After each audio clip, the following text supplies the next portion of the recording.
wakati tulikuja hapa Nakuru, wakati Uhuru Kenyatta kiongozi wetu na naibu wake walitukutanisha kwa maneno ya amani, huwa mimi nasema ili tukule chumvi na ugali lakini tuwe na amani. Ili tuishi nyumba ya makaratasi yenye hakuna korofa lakini tuwe na amani. Hayo maneno yenye mliona juzi, wale wakora wachache walikuwa ndaka kuendesha kina Kinoti, mimi nataka nirudisha kwa wananchi. Ni nyinyi wananchi, karibu gavana wetu wa Nakuru, karibu. Ni nyinyi wananchi ndio mkue rada. Unajua sisi viongozi ndio tunachochea wananchi. Lakini mimi nataka niwaambie safari hii hakuna mtu atasonga hata mguu mmoja, hata mguu mmoja kujaribu kuunganisha wananchi. Sisi na Kimani huyu tulianza hiyo safari na tukasema kwa sababu deputy yako na kazi mingi na rais ako na kazi mingi, sisi tutashikilia na huyu Kimani maneno ya amani, na sisi wote kama viongozi hatuwezi kukubali. Na kama kuna kiongozi yeyote anatumika kuunganisha wananchi, tutasema hatuwezi kukubali. Yeye kuna viongozi wengine wanatudanganya na ukana wananchi, na jioni wanaenda wanapangia wananchi wetu maovu. Na mimi nilifurahi sana kwa wale watu walienda kwa Kinoti, kwa sababu yule mama wa Eldoret ule Mkorino alisema sisi tuliitwa na tukaambiwa ati rais ndiye ametuita. Kufika huko tukaambiwa mambo yenye hata hatujui, tulishindwa tufanye nini, tutoroke, tufanye nini. Mimi nataka niambie Kinoti na hawa wenye wanapanga uhalifu, kama nyinyi mnafikiria Kenya hii bado itasapigana, mimi nimeomba Mungu tu kitu moja: wale wanapangia wa Kenya wakufe ama maovu, Mungu wewe chukua hao kwanza mapema. Kwa sababu hatuwezi kukubali ile maneno tuliona 207 208 haiwezi rudia tena. Haiwezi rudia tena. Ile uchumi iliharibika katika Rift Valley, especially Eldoret na Nakuru na hii sehemu yote, hatuwezi kukubali. Kila mtu aliumia kwa njia ile ama nyingine. Na kama mtu unafikiria ni msaa ile maneno tunasema maneno ya amani, afadhali tupoteze fiketi zetu na kila kitu, lakini tuwe na kitu inaitwa amani. Na hiyo ndio mimi nataka niwaambie watu wa Nakuru, mshikilie hapo sana. Sisi kule Eldoret tumeambia wale jamii wako huko Eldoret waoane, wakuja wanunue mashamba kule mashambani, tushirikiane, tushikane, tuhakikisha kwamba adui atakuwa mbali sana. Kwa sababu vile sisi tumekaa hapa tunaongea maneno ya amani, na kuna wale wanapanga namna ya sisi kuongana, hatuwezi kuongana tena. Hiyo mimi nataka niambia walivu wajipange na washindwe kabisa, kwa sababu sisi kama wananchi hatuwezi sidi kila siku kupiganisha wananchi kwa sababu tunajitakia makuu. Hata hii maneno ya BBI, Your Excellency, mimi sina shida na BBI, lakini swali yangu ni moja: tulifika haje kwa maneno ya katiba? Walituambia ati wanatafuta wazee wa kwenda kuchukua maoni na kukutanisha watu katika taifa la Kenya. Hii utapeli iko Kenya hii. Mwenyezi Mungu tu ndiye atafungua hii barabara. Otherwise hii BBI sio mbaya, lakini iko na mzigo mingi sana ya kubebesha mwananchi.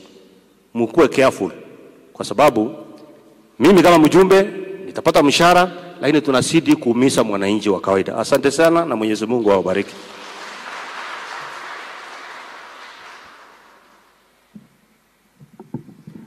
Asante sana Mheshimiwa Sudi. We all agree na tunakuunga mkono na tunasema the same thing. Hatutaki watu wa kupiganisha wananchi, lazima tukae kwa amani vile tumeishi. Sasa tuende upande wa Nyeri na niite mama wetu kutoka Nyeri, the county MP Mheshimiwa Mukami. Mukami, maendeleo mashinani. Asante sana Senator. Your Excellency, our clergy, all protocols observed. Tokumia Yesu Kristo, unene wa Yesu uroka.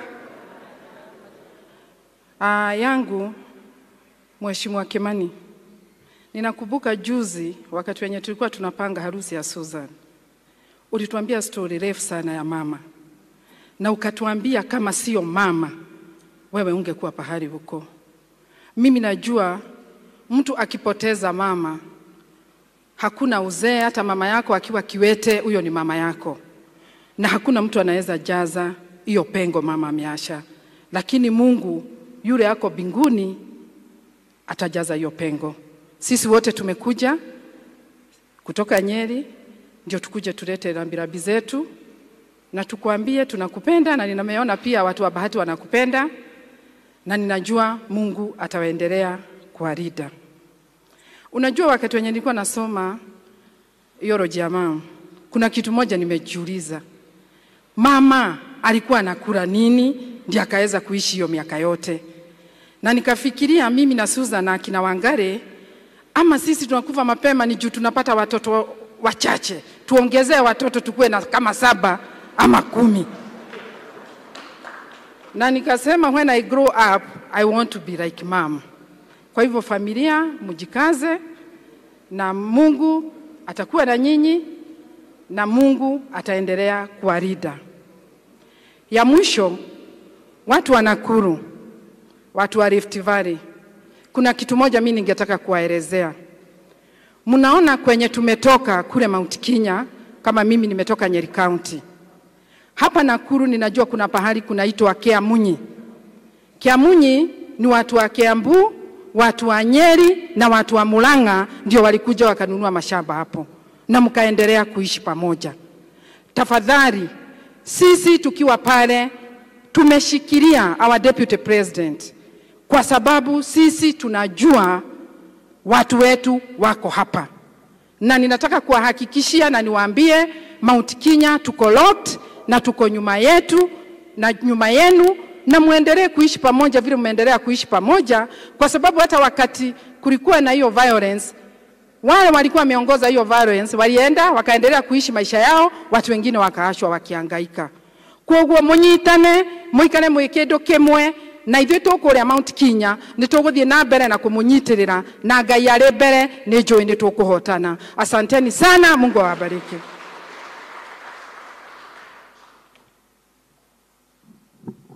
Asante sana Mheshimiwa Mukami. Sasa turudi upande wa Uasin Gishu, tuende huko Soe na tuite Mheshimiwa Caleb, who is the deputy SG wa Jubilee. Sijui kama bado iko hiyo.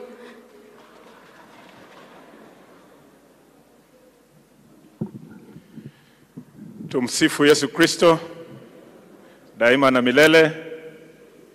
Basi Mheshimiwa Kimani Ngujiri, Your Excellency the Deputy President, Governor wa Nakuru na viongozi wengine, tumefika hapa siku ya leo ili tusherekee maisha ya Shosho.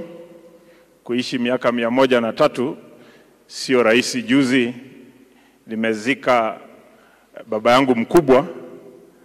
Tulifanya estimate ya miaka yake, aliishi miaka 116, na nilikuwa naambia watu kwa mazishi kwamba wale ambao mnataka kuishi maisha mrefu, sasa mnajua mahali ya kutafuta mbegu. Sasa nimepata pia kwa watoto wa Kimani na watoto wa Shosho, wale hawajaoa, nyinyi ambao mjaolewa, tafuteni mbegu hapo na mkuje huko kwetu pia ndio mpate mbegu ya kuishi muda mrefu. Sisi tumefurahi kwa sababu kumzika mama ambaye ameishi miaka hiyo nyingi ni baraka za Mwenyezi Mungu. Ishara ya kwanza ya mtu kuishi muda mrefu ni kwamba watoto wake hawakumsumbua katika maisha yake. Aliishi vizuri na watoto wake na walimheshimu na wakaheshimu Mwenyezi Mungu. Nimesikia vile KK amesifu Susan hapa, anasema Susan ameng'ara tangu harusi. Lakini nakwambia KK, Biblia inasema usitamani cha mwenzio. Kwa hivyo wewe enda chunga wako, wachana na mburu achunge wake. Kwa hivyo sisi tukiwa hapa tunatoa heshima kubwa kwa nyinyi watu wa Nakuru, na sisi tukiwa watu wa Rift Valley, watu wa bonde la Ufa, sisi ni watu mmoja, sisi ni jamii moja. Sisi tumetoka Eldoret. Najua wengine ambao wametoka Eldoret hawajapata nafasi kusema pole. Najua mzee wa Inaina ako katika hapa, na huyu Kimani Ngujiri tulimweka awe mwenyekiti ya jamii ambao wanaishi katika Rift Valley. Na tulimweka kwa sababu tuliona yeye anazingatia maongozo ambayo inalete wananchi pamoja. Na tukiwa hapa katika mazishi ya Shosho, we want to say it and say it categorically that we do not take our peace for granted, and we will not allow anybody to interfere with our peace in any manner. You know, katika Kenya hii kuna watu wengi ambao wana competition of trying to please somebody and one is trying to please the other. If you are trying to please anybody, please do not please them by disturbing the peace that the wananchi in Kenya enjoy. Fanya mambo yako mengine sarakazi, furahisha wenye unataka kufurahisha, lakini amani yetu tuilinde. Mwisho kabisa niseme kwa wananchi wa Nakuru, tuombe Mwenyezi Mungu haya maneno yote ambayo tunayapitia, tuwe na viongozi ambao hata kama hautasikia mwito ya kiongozi mwenzako, basi tuheshimu mwito wa kanisa. Kanisa wameongea juu ya mambo ambayo yanaendelea katika Jamhuri ya Kenya. Mimi ni Mkristo na wengi wetu ni Wakristo. This time let us be led by what God's representatives on earth have told us. Asanteni sana na Mungu awabariki.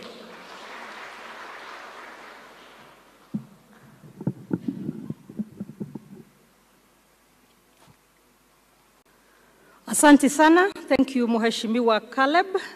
Sasa turudi upande wa Nyeri. Naona Nyeri mnatupenda sana. Na niite Mheshimiwa Rigathi Gachagua. Karibu.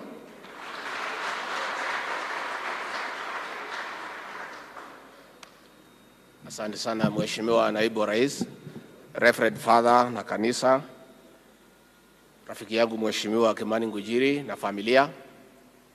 Mimi nimetoka Nyeri, tumekuja hapa kuungana na Mheshimiwa na rafiki wetu kuleta pole zetu na kuja kumsidikisha mama, kumpa heshima ya mwisho, na kwa hivyo tumefurahia kuwa miongoni ya wale ambao wamefika ndio tujiunge na huyu rafiki wetu.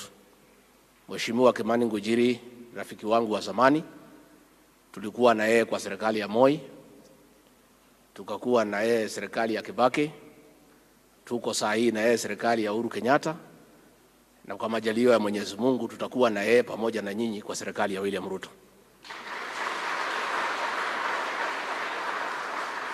Bwana Kimani amesaidia sana kwa kutafuta amani katika bonde la Ufa.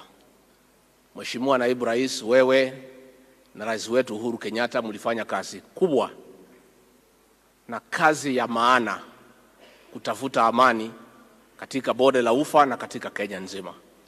Na ni kwa sababu ya juhudi yako na rais na sisi wote tukapata amani ambayo tunafurahia. Tulikuja hapa Nakuru zote tukushuhudia wewe na Rais Kenyatta mkituambia ya kwamba hakuna siku Wakenya watapigana tena kwa sababu ya tofauti za kisiasa. Kwa hivyo tuliona aibu sana huyu DCI Kinoti akijaribu kulete mambo ambayo haifai ya kufufua vidonda ambazo zimepona na kuchafua amani katika bonde la Ufa na katika Kenya nzima. Na tunamshukuru rais wetu Uhuru Kenyatta kwa sababu alimkemea na kumwambia akome na kumwambia akuwa akitumia akili kabla ya kuongea. Si alimwambia namna hiyo? Hata sisi tunajiunga na Rais Kenyatta kumwambia Kinoti DCI ukuwe ukitumia akili ukianza kufanya kitu. Kwa sababu ile amani ilitafutwa hapa, Kinoti anaweza kuwa haelewi ile juhudi Rais Kenyatta na Deputy William Ruto waliweka na sisi zote kutafuta amani. Na hiyo ndio amani ambayo tunajivunia. Kwa hivyo wewe uko na kazi mingi sana ya kufanya. Iko wale watu waliiba pesa ya corona, kwenda tafuta hiyo watu kwanza kabla ya kuja kuchafua amani katika bonde la Ufa. Iko watu ambao wamefuja mabenki, iko watu wameiba magari. Uko na kazi mingi sana ya DCI. Usikuje kuingilia mambo ya amani katika Nakuru, katika bonde la Ufa. Watu ya Nakuru mtakaa kwa amani? Mngetaka huyu Kinoti akuje achafue amani hapa? Asante. Mimi Your Excellency sitaki kuongea mambo ya BBI. Sisi huko Nyeri hatutaki hiyo maneno.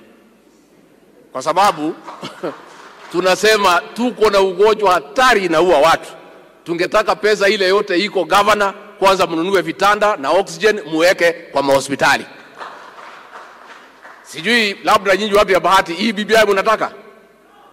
Mnataka? Mmesoma? Sasa sisi tunasema kwanza kwangu Madera ni watu tumesoma. Tunasema sisi hatuwezi sign kitu hujasoma. Kwa sababu wewe ni mtu mwerevu na umesoma. Kwanza tuletewe tusome. Na hii mambo ya kuongeza viti ya kina mama pia ni mzuri, lakini Formula yake ni rahisi sana. Kujeni hapa Nakuru, mjifundishe kuchagua akina mama. Njoro iko Charity Kathambi. Hapa Gilgil iko Martha Wangari. Naivasha iko Jane Kehara. Senator iko Susan. Sasa lazima akina mama watafutiwe viti ya kupewa. Wakuje wasimame, wachaguliwe. Kama wako na maono ya uongozi, watachaguliwa na itakuwa mambo rahisi. Kwa hivyo mimi singetaka nipitishe hapo. Bwana Kimani Ngujiri na familia yenu, tuko pamoja, poleni sana na tumekuja kuwa pamoja. Asanteni sana.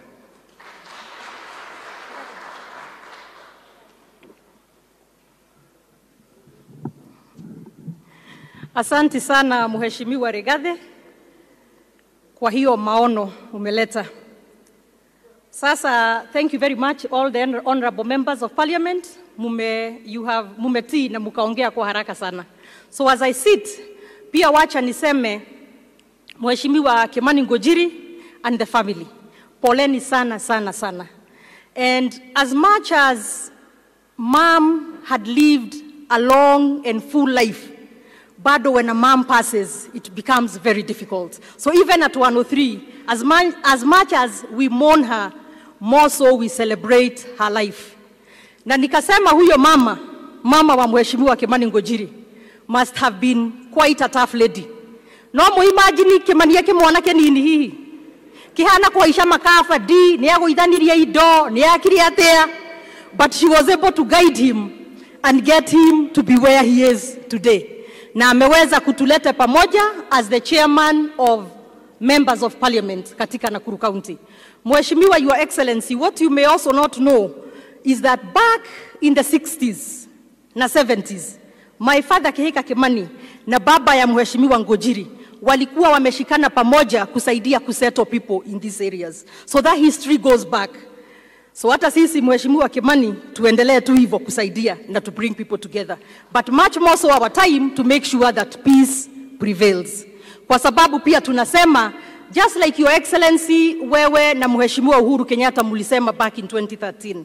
Mulisema afadhali viti zenyu zikose na mulete wa Kenya pamoja. Amani irudi hata kama mtakuwa nyumbani. So even in these coming years tunasema afadhali viti zikose na turudi nyumbani, lakini amani iishi. That is why we are also very unhappy tukiona mtu mmoja anaitwa Kinoti. He is supposed to be, or he is, the director of criminal investigations in this country. So when it is obvious Kinoti has no iota of decency, he has no moral compass, he has no ethics, akijaribu kufufua maneno kama hayo. Na if Kenya was any other country in this world, nawaambia, kwenye watu believe in decency, Kinoti would either already have been fired, or like a decent human being, he would already have resigned. But a man like that, with no credibility, should not be leading criminal investigations in this country. Kwa sababu nitasema, that man can even plant evidence against watu. Na aseme amewashika na hii, na ni yeye usiku ameiplant. Because we have seen he is a man who is morally bankrupt. Na nisema hivyo Mheshimiwa Gachagua umesema, lakini mimi niende mbele kidogo. Umesema ulifurahi sana kwa Mheshimiwa Uhuru kumkemea Kinoti. Mheshimiwa Uhuru kumkemea Kinoti is not enough. You need to fire him as an example to the members, to the civil servants in this country, so that they know we have zero tolerance kwa watu wenye wanataka kurudisha Kenya back to 2007-2008. But the beauty and the good thing is wananchi wa Kenya wamekataa. We have refused to be brought for tensions between communities. We shall live in peace and nobody can come between us and peace. So watu wa Nakuru, wa Rift Valley at large, na Kenyans, my words or what I would urge you is let us continue to live in peace. Nothing else is more precious than peace. And so we must jealously guard our peace. Ni sisi tunajua ile shida tutapata if we were to go that direction. So we must not entertain that sort of nonsense. Mheshimiwa Gojiri, as I sit and the family, pia mimi vile Kuria Kimani, wewe umesema wewe ni Kuria Kimani ama wewe ni Kimani Kuria? Wewe ni Kimani ndio ya mwisho. Na unasikia kuna kotoda inakuja. Hata mimi nitaleta yangu. Unajua nao mimi am also part of. Kwa hivyo watu wa Kimani wakiambiwa wasimame, hata mimi nasimama na watoto wale wengine. Na pale ukiandika nani anapata nini, unajua utukumbuke na Kuria Kimani. So we love you very much and we thank you for vile umeshikilia Bahati, Mheshimiwa Gojiri, but not only Bahati, the county of Nakuru and Kenya at large. You are the leadership that we want. As I see it, Mheshimiwa, Your Excellency, niliambia Gojiri, kweli time changes. Ati siku hizi, Gojiri yule alikuwa very fiery. Ni yeye huwa anatutuliza. Anatuambia mwende pole pole, wacheni mbio. Leo let us sleep over that, kesho tuongee. So he is the one who brings us together and sustains the peace. So thank you, our dear chairman, our father, Mheshimiwa Kimani Gojiri, and now it is my pleasure to have you come and speak, even though it's a tough day for you. Karibu Mheshimiwa Gojiri.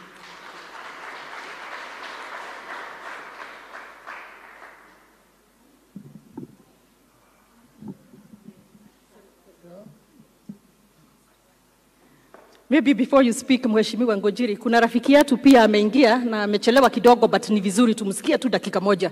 Mheshimiwa Gekaria from Nakuru Town East.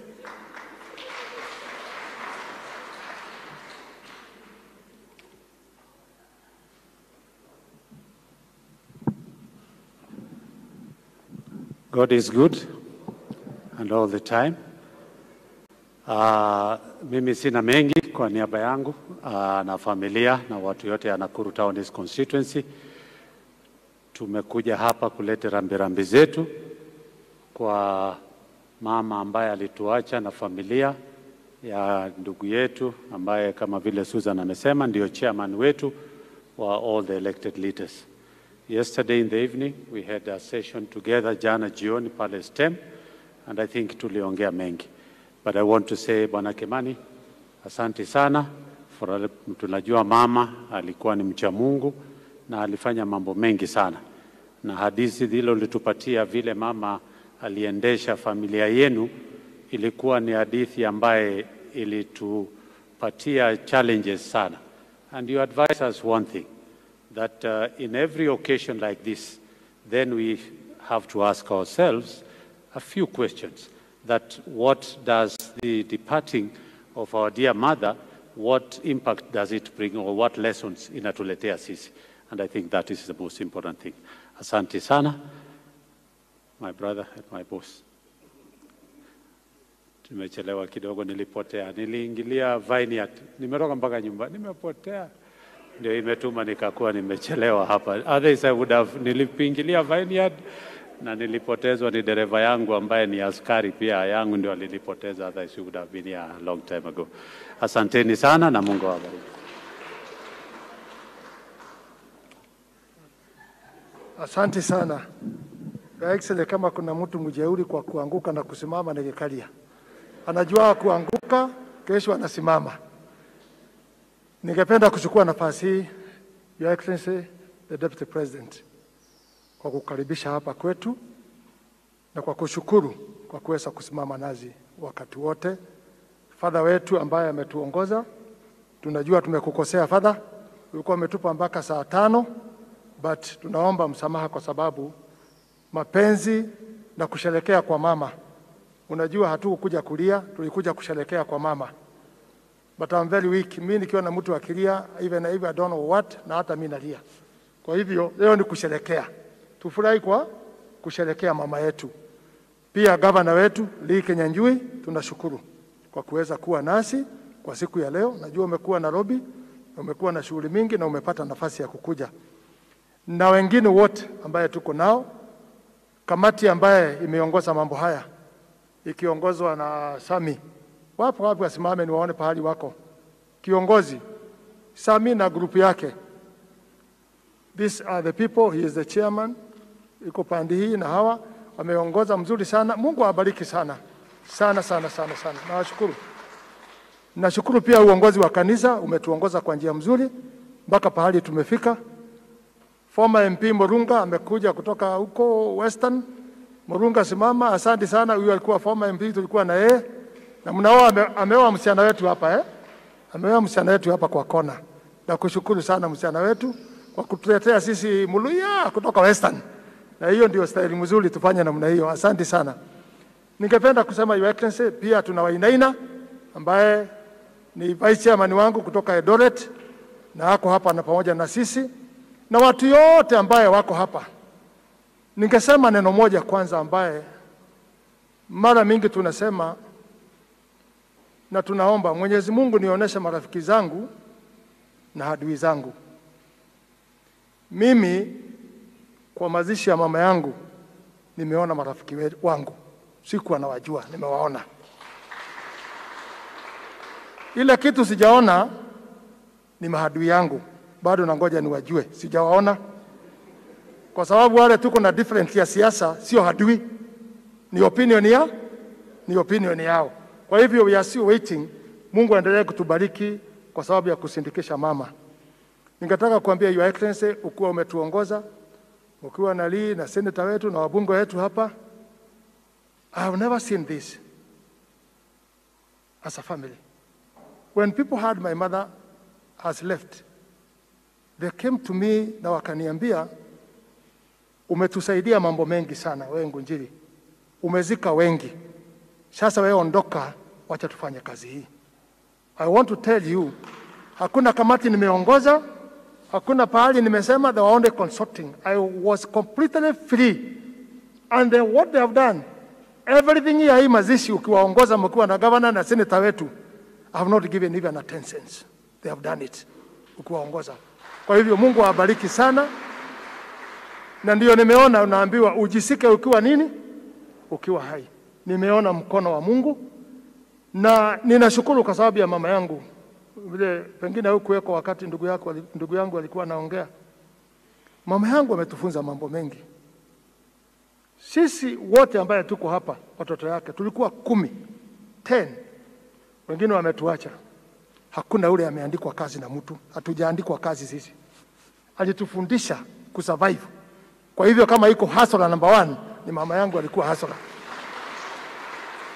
Kwa sababu alitufunza kufanya kazi na mkono yetu na kuheshimu. Vile umesikia ushuhuda imetolewa na wamama ambaye ni jirani hapa. Mama first period ukifika nyumbani ni chakula. Akatufundisha kuweza kulisha watu. Na hiyo tumeendelea naye na tunashikilia sana kwa kuweza kusaidia. Mama yangu alikuwa mama ya bidii. Mimi nilizaliwa Banita na ndugu zangu wengine. Na baba alinunua shamba yake ya kwanza 1962, ya pili akanunua 1964. Na ningeguzia kitu ambaye inahusika na mama yangu na ningetaka Your Excellency utusaidie. Nimeona deputy governor amejaribu, lakini nataka hiyo iwe ni policy hapa Rift Valley. Maombi yangu, aliponunua hiyo shamba 1962 alipanda Paridharam. Na kwa sababu huko alikuwa na butchery na alikuwa na mashine ya kusiaga unga, alikuwa na pesa ya cashews ya kupea watu wakikata maua, na akaunti yake ilikuwa National Bank. Aliuza maua mpaka wakamuita National Bank, wakamwambia tafuta shamba lingine kwa sababu pesa yako ya maua imelipa deni na inatosha kununua shamba ingine. Akanunua shamba hapa Kabatini 1964, 399 acres. Ikalipwa na ile maua ya huko ikaisha. Wakamwambia tafuta gari tukununulie. Akanunua 43 mpya. Akarudi akaambiwa pesa bado iko mingi, tafuta gari ya kutembea naye. Akanunua Opel Record KKU 119. So we ask you, sisi hapa 18 counties wameshikilia Paridharam. Americans na wengine wanatuma pesa hapa wajaribu kupea farmers ili waweze kukuza maua. And I know governor has tried that. Na amejaribu pia. Tunaomba sisi tukirudishiwa Paridharam. You know it was being paid on Saturday, inapimwa Saturday na wanalipwa Saturday. Lakini wakati serikali, I'm sorry to say that, serikali ikikuja ikaingilia mambo ya Paridharam, sasa ikakuwa ni siasa. Tungeomba Paridharam board irudishiwe wakulima wenyewe, wa manage Paridharam board.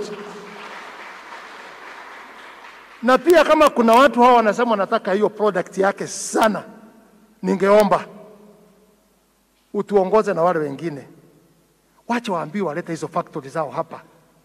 Wakipata hiyo product ya palladium, watengenezee hapa, vijana wetu wapate nini? Wapate kazi. Hiyo ni maombi yangu, kwa sababu lazima tuangalie vile tumefundishwa na wazazi wetu. Mama huyu mnaona amelala hapa. He was my best friend. My best friend. Mimi nimeitwa ndugu yake. Ndugu yake yule alimubeba. Unajua hapa wale wako hapa walitunza watoto, tulikuwaga hapa tuna alama ya kichwa ya kubeba watoto na ngoi. Si mnajua? Hapa. Sasa his brother ndio alimbeba na anaitwa Kimani. Kwa hivyo vile wasikia my brother John akisema, tulikuwa na uhusiano ya karibu sana. Na kama kuna mambo tulifanya ya kusaidia mama, na baba yetu alienda 1992, tumewatunza ya kutosha vile tungeweza, na mmetusaidia sisi. Na nakurudisha shukrani Your Excellency. Pia wakati bibi yangu alikuwa asikii mzuri, you gave a hand. Nikampeleka America 2 times and you gave us a hand. Kwa hivyo tunakushukuru sana kwa ile kazi nafanya.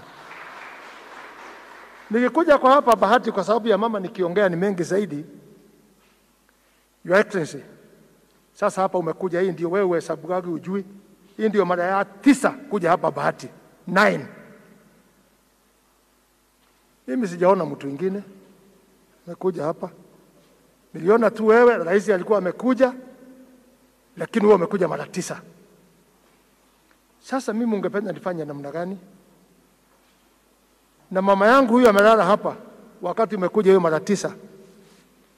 Ako hapo nyuma pale nimewekea nyumba yake. You know, when we talk around, tunazungumza, naambia deputy atakuja, Ruto atakuja. So akikuja alikuwa analaumu mimi na nataka kuomba msamaha. Alikuwa ananiuliza Ruto ni arokire. Mimi namwambia saa nyingine danoka ndira keigwile akiaria. Yaani alisikia ukiongea. Sasa naambia nego ukarenje, atakuja safari nyingine. 9 times my mother was that. Na akaniwacha ameniambia mambo mawili. Ya kwanza, tupendane na tusikosane. Tupendane na tusikosane. And I want to say even in politics, we can differ, lakini tusikosane. We can differ on opinion, lakini tusikosane. Tukae tukiwa pamoja, Your Excellency. Na akaniambia ingine, hiyo ananiambia Ruto ni okire. Sasa aliniambia we urogame na Ruto. Na Ruto ni akaga wega na ni murata waku. Sasa nikienda nje hiyo si hiyo ni kazi. Sio ni kazi. Kwa hivyo if my mother has slept and aliwacha maneno ya kuniambia oikale he Ruto, mimi sitoki hapo. Ndiko na Karumi ni. Nimekuwa na Karumi. Ndiko na kogea na Karumi. Tuikale hau na tuikale twendanite na Your Excellency tunakupenda. Mambo ya pesa ya kugawanya ya nchi ulisema win-win station. Kakuja namna hiyo. And it worked. Kwa sababu utaki kitu nagawanya wananchi. Sasa tumeingia kwa mambo ya BBI. Vile wengi wamesema we have no big problem of BBI. Lakini kilio yetu ni kuwa hii watu hakupewa nafasi ya kuangalia kwa njia mzuri. Ama mlipewa? So what we are saying, still there is opportunity. Kama tutaenda kuipigia kura. Najua signature 1000 hiyo inatumua pesa mtu 400 wanasaini. Hakuna maneno, hiyo itaenda namna hiyo. Lakini there is opportunity, Your Excellency, na governor. Kama tunachaguaga watu 6, MCA, mjumbe, senator, governor, mpaka president 6. Si hawa wananchi wapewe opportunity ingine, hiyo fomu ikikuja iandikwe nani ataka deputy president, nani anataka hii, nani anataka prime minister, nani anataka wabunge waongezewe. Then raia watakuwa wamehusishwa kwa hiyo katiba. Ama si namna hiyo, watakuwa wamehusishwa kwa hiyo katiba. Otherwise hakuna haja ya kitu ya kukuja kufanya sisi tugawanye, hakuna haja. Ninashangaa hapa leo naona kuwa mazishi we are all of us. Tukitoka hapa kuna wengine wanaenda pandio, wengine pandio ingine. Wajumbe wangu ambaye naongoza hapa, let's stay together. Let's make peace. Na mmezungumza kitu ya maana. Huyu mama yangu huyu amelala hapa, Mogotio majani mingi wa Rufega, kwa sababu aliishi huko. Alipoteza zaidi ya familia yake, almost 5 wakakufa. Ungefikiria alisikiaje akiwa mama mzee? Si ni uchungu? Ni uchungu kubwa sana. Kwa hivyo tunaomba tafadhali tukae kwa amani na tukae tumependana. Na nimeona mnatupenda kama familia na mnanipenda. Mungu awabariki nyinyi sana na awe nanyi wakati wote. Familia yangu, mama ameenda, baba alienda, and for the first time, Your Excellency, watu wanasema mimi ni mtu ana bidii, ni mtu ana nguvu ya kisiasa. But let me tell you, when my mother died, kwa sababu I was in the gate, I told my msichana tulimwandikia mama, na asubuhi hiyo niliomba kwa sababu ya mama. I always pray, maombi yangu ya kwanza asubuhi in the bed, and my wife is here, she can say. Maombi yangu ya kwanza nilikuwa naambia Mungu, Mungu usaidie mama yangu asifike siku yake ya mwisho kama hajui neno yako. Wacha aendelee kukaa na neno yako kwa roho. Even that morning 7 niliomba. Saa 2 nilipokunywa chai nikauliza msichana, mama amekunywa uji? Akasema amekunywa kidogo. My sister akaniambia anamwangalia. Nikaambia mama, enda umwangalie, naenda mkutano hapa ya Youth Fund, mimi nakuja. Just reaching out the gate, mama akanipigia simu, hebu rudi kwanza. My conscience yangu ikaniambia direct, mama anakuaga, mwaibu anakuaga kwa nyumba, mama ako kwa nyumba yake ingine hapo. Lakini conscience yangu ikaniambia straight, mama ameenda. So wakati nilikuja si kuenda kuangalia bibi kwa nyumba, nilienda direct pahali mama alikuwa.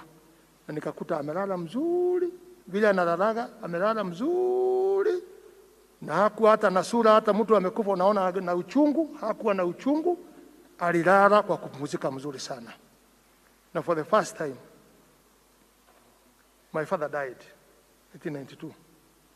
Sikusikia nilikuwa na uoga. My mother died na hakuna kitu angeweza kunisaidia security. Lakini ni uoga iliingia. I don't know ni uoga ina gani, but I felt insecure when mama went. Nikasikia insecure.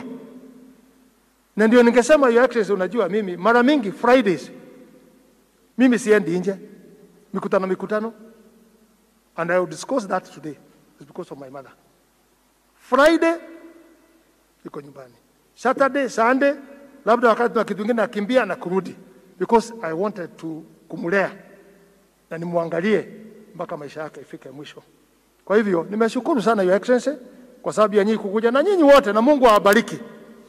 Lakini mjue Friday, Saturday tumekuwa watu sasa ya shughuli, mazishi, harambee, hiyo sasa ni shughuli yetu. Sasa tukomae kwa kuweza kusindikisha wale wengine, ili na sisi tutasindikishwa nini kesho. Nikimalizia hapo, ningetaka kusema kuna tribute ilimetumanwa na Senator Gideon. Ni nani ametumwa? Just come and read it here. Sisi, unajua mimi nilikuwa mtu ya baba na mama, lakini nilifika pahali nikagundua ng'ombe imechinjwa na nilikuwa kupe, nikatoka kwa kupe kabla ngozi ifanye nini. Kwa hivyo karibu sana wakili, ufanye tribute ya mkubwa. Anybody who had tribute, we are giving everybody. Asante sana.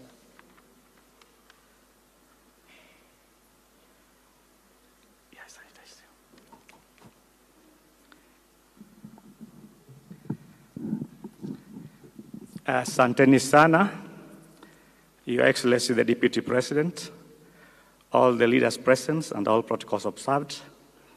My duty today here is very simple. My name is Gordon Ogola. I come from Migori, but I've been brought up in Nakuru. I think most of you who are here must know me.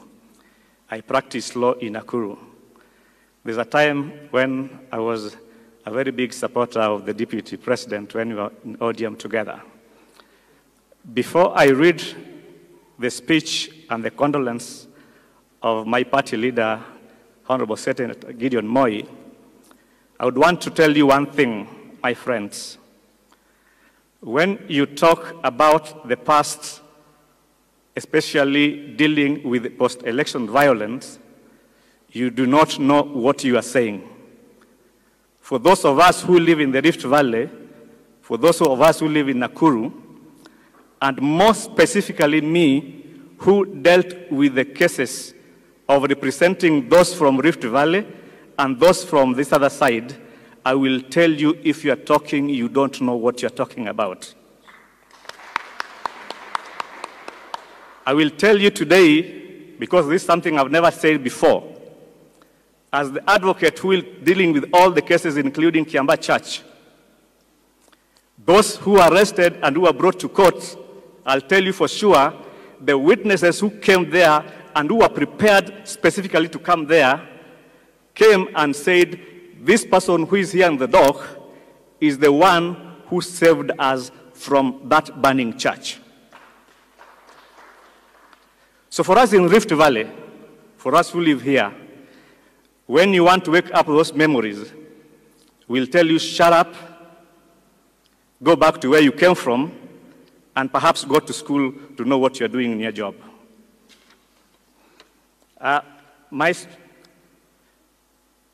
The condolence sent by my party leader is very short, and I'll just go through it. To the family of Susu Eunice Wanjiru Ngujiri, I wish with deep sorrow that I learned of the passing away of Susu Emily Wanjiru Ngujiri, which occurred on the Tuesday, 24th November 2020 at an old age of 103 years.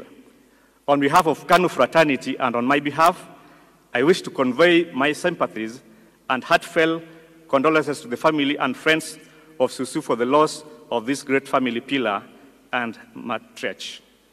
Susu Wanjiru was a venerated senior member of the community who made great contributions to this country in many areas, but more importantly in the struggle for independence.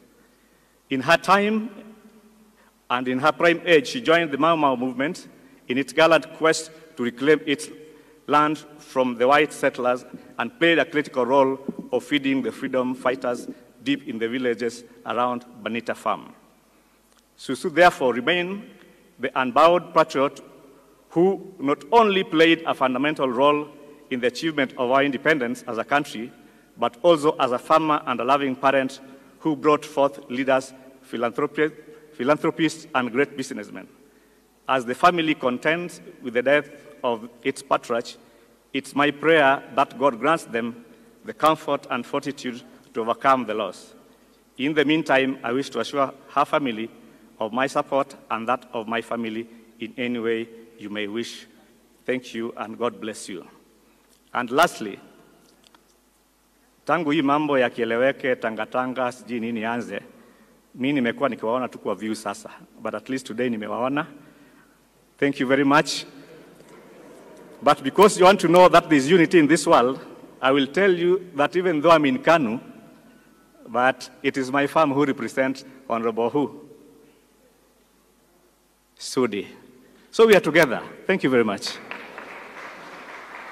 Asante sana kwa kuweza kuwakilisha Senator Gideon. Tunashukuru sana. Ndio nipee governor wajumbe wetu wa hapa. Naomba msimame. Wajumbe wetu wa Nakuru County. Your Excellency, tumeongea na hawa wajumbe nikiwa chairman yao. And I want to tell you their message. Tumesikizana one thing. Kinoti alisema ameambiwa na serikali. So we don't know which serikali ile mambo aliongea. Sisi tumechunguza, tunajua ile watu walikuja kuokota watu na kupeao pesa. Where does that money come from? Ile watu wanafuruga hapa. Sisi tumesikizana na hawa. We shall not stop. Na tunaomba rais, kama is genuine in the heart, avute Kinoti. Na tumesikizana namna hiyo na hawa. Avute Kinoti kwa sababu ni adui yetu ya Rift Valley. Ama sina mimi tulisikizana? That's what we agreed. Asante sana. Wacha nimwalike governor wetu, Lee Kenyanjui, karibu sana. Uweze kusema moja, alafu ukaribishe Deputy President.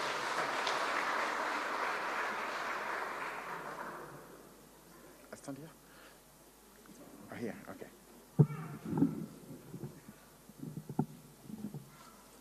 Asante. Your Excellency, the Deputy President, William Ruto,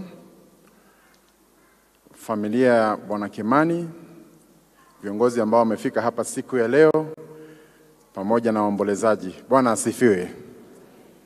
Asante. Nimekuja hapa kuungana na familia ya Kimani, kuja kumlaza mama ambaye Mungu amembariki kwa miaka mingi, na ambaye pia alikuwa ndio the pillar ya familia ya Kimani. Na niseme kupitia tu ushuhuda wa Kimani ambaye ameusema hapa, alikuwa na uhusiano wa karibu sana na mama. Mama aliishi kwake hata nyumbani, na kila wakati akija nyumbani aliweza pia kumwangalia mama, na hiyo ni ishara ya mapenzi. Na pengine hata hiyo maisha mengi ambayo ameishi, part of those years is because of the love that you showed to your mother. So we want to thank you together with your family, kwa sababu pia tunatambua mtu akizeeka mambo mengi hawezi jifanyia, hawezi akaamka kutembea, na pia ni challenge kwetu sisi wote, those of us who our parents are there, to also stand for them and be there with them. Asante. Ningetaka pia kusema kwamba mama, as a constituent of Nakuru, umesikia mambo ya pyrethrum hapa. Pyrethrum to us is a sugarcane in Western Kenya. It is a mirror of Meru. And Naam, ni gavana wa kaunti ya Nakuru Lee Kinyanjui hapo akizungumza mbele ya waombolezaji katika eneo la Bahati, nyumbani kwa mbunge wa Nakuru, mbunge wa Bahati kunradhi, Kimani Ngunjiri, ambaye leo anamzika mama yake Edith Kimani. Baadaye kidogo naibu rais atakuwa anapanda jukwani kuzungumza. Tutasikiza atakapokuwa akizungumzia waombolezaji. Kumbuka hata siasa za BBI na mambo hayo yamekuwa yakitanda katika shughuli hiyo. Tutasikia naibu rais anayepia kusema kuhusiana na maombolezo, lakini vile vile kama kutajitokeza siasa, vile vile tukao tukisikiliza mwandishi wetu Bridget Ngana yuko katika eneo hilo. Turudi hapa mtazamaji katika studio, tunazungumzia masuala ya maambukizi ya virusi vya ukimwi. Maambukizi yamepanda sana kama nilivyosema hapo awali, zaidi ya watu milioni 37 kote ulimwenguni wanaishi na virusi vya HIV, na maadhimisho ya mwaka huu ya siku ya ukimwi duniani yanaadhimishwa katika mazingira tofauti kabisa, janga la corona likiwa limeweka kando yale mahangaiko ambayo yalikuwa katika taasisi mbalimbali na serikali mbalimbali kuhusiana na HIV. Sasa inavyoonekana ni kwamba kipaumbele maalum kimetolewa kwa upande wa janga la corona, na janga lingine limesahaulika. Tutakuwa tunaangalia hayo yote katika swali letu la leo kwenye NTV. Sasa tumekuuliza, je, ungependa kujua nini kuhusu maradhi ya ukimwi? Wengi nao wakiuliza kuhusiana na swala zima la ugonjwa wa corona unahusiana vipi na ugonjwa wa ukimwi, au athari za ugonjwa wa corona ni zipi? Mtu akipata corona na anaugua virusi vya HIV, mambo yanakwenda kwendaje? Daktari atakuwa kitujibu hapa studioni. So hapa studioni mtazamaji, tuna wageni ambao wanaendelea kututoa taka za masikioni kuhusiana na haya yote. Ninaye Daktari Peter Kialo ambaye ni afisa mwandamizi katika taasisi ya Naishi Kenya, akiwa anashughulikia kitengo cha CHS. Kupitia mtandao wa Zoom ninaye Titus Muli ambaye ni mume, na pamoja na mkewe Francisca Muli wakiwa katika eneo la Machakos, na kutoka eneo la Siaya naye Meshak Otieno. Meshak ni mwanafunzi wa kidato cha pili, na vile vile ni mwanafunzi mwenye umri wa miaka 15, anaishi na virusi vya ukimwi, na yeye anatoka katika familia ya watu watatu, wote wakiwa wanaishi na virusi vya HIV. Amekuwa ambassador, ubalozi wa kuhamasisha vijana na jamii kwa ujumla kuhusiana na jinsi ya kujikinga dhidi ya maambukizi zaidi humu nchini na ulimwengu kwa ujumla. Tutakuwa tukisikia kauli zao, lakini labda kwa moja tu nianze naye daktari hapa studioni. Daktari, tunaadhimisha siku ya ukimwi duniani leo katika mazingira tofauti kama nilivyosema.